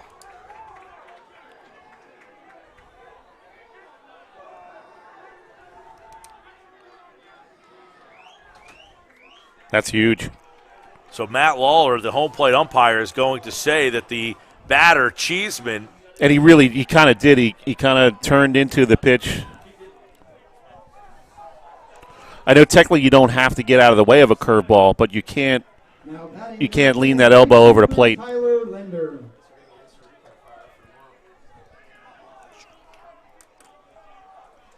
So after the strikeout to Cheeseman, here comes Lender, who's 0 for 3 with a strikeout, and that one is inside. So Lender, who's heading to Iona, the 4-hole hitter, against Mark Elliott. Bases loaded, nobody out. It's a big matchup and here. Now 2 straight outs for Elliott, trying to wiggle his way out of this jam. Kicks, delivers. Lender over to Wood. Wood tags the bag, and the Mustangs hold on to win it 6-4. Ground ball over to Wood, and he tags his bag with the bases loaded, and that's how we end the game here at Summers Point. A little bit of a heart stopper there. So Mark Elliott comes in relief and picks up a Mustang win as they get the win over Cherokee 6-4. They were down 4-1, slowly fight their way back. They score 4 runs in the 6th, and the big blast by Joe Sheeran clears the bases to give Mainland the win. Tell you what, and a great job by Will Hoover there to really keep them in the game. All right, so we'll wrap things up here as you take a look at it, Sully. You know, pitching, Brody Levin didn't have his best, but he kept him in the game. And then Hoover, I guess. Brody only gave up 2 earned runs, so he did exactly what you wanted of your starter. 4 innings, 2 earned runs, kept you in the game. The real MVP of this game was Will Hoover. Came in, pitched 2 innings of scoreless relief. Right, Hoover really held him in that 2 innings with the 4 strikeouts, and they allowed them to get those runs. So Hoover's pitching, but the big shot there by And exactly Sheeran. what we talked about early in the game was this bottom of the order had to come through with at least 1 run, maybe 2, for them to have a chance to win this game. They end up coming up with 3 for the 9-hole hitter, Joe Sheeran, and that was the difference. Right, I mean, he hits that ball, and really the play in left field, the left fielder catches the ball, he bangs it. Would have been a to the tremendous fence. catch if he had hung on to that. I mean, you're talking about a very tough play, going back on the ball. You're not really sure. This is a field with no warning tracks, so you're not really sure how close you are to the fence, and just a great effort by the left fielder, Wiener, and just came up a little bit short. And there's Joe Sheeran, our BFA player of the game, with that double 3 RBIs, the game-winning RBIs, if you will. You see his teammates giving him a little shove. Joe Sheeran, congratulations to him. He is the player of the game for this one as Mainland wins it 6-4. And Joe Sheeran with, you said Hoover really came in those 2 innings, but Sheeran gets you have to get the hit to make that pitch stand up. Yep. And just a great at-bat, got down in the count and didn't give up, put the bat on the ball, and good things happen when you put the ball in play. Well, he gave it a ride, and Joe Sheeran with that double and the 3 RBIs gets that player of the game. And it was the 4 runs in the 6th inning. There's no better feeling than that. You're in the 9-hole. Nobody expects anything out of you. You had a couple tough at-bats early in the game, and boom, you come through for your team with a hit like that. That's got to be a great feeling. Right. And by the way, I want to go back to Hoover because not only did he get 4 strikeouts in the 2 innings, he did it by going through the middle of the lineup for them. And, he comes in and does a great job there. So Will Hoover, the relief, and then Mark Elliott wiggles his way out. Now, I've seen him get out of situations like that many times, but this is another level up. That was a serious wiggle job. I mean, he did everything he could to, and really the key to that inning was getting that pop-up with the bases loaded. You had to have a strikeout or a pop-up in that situation for you to have a chance to get out of that inning. Bases loaded, no outs, they just score no runs.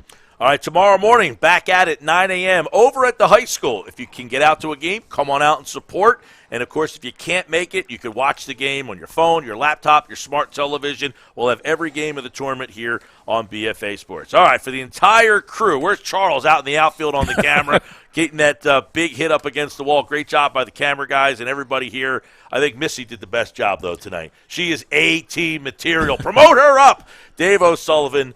I'm Mike Yell. We'll be back tomorrow at 9 a.m. here on BFA Sports.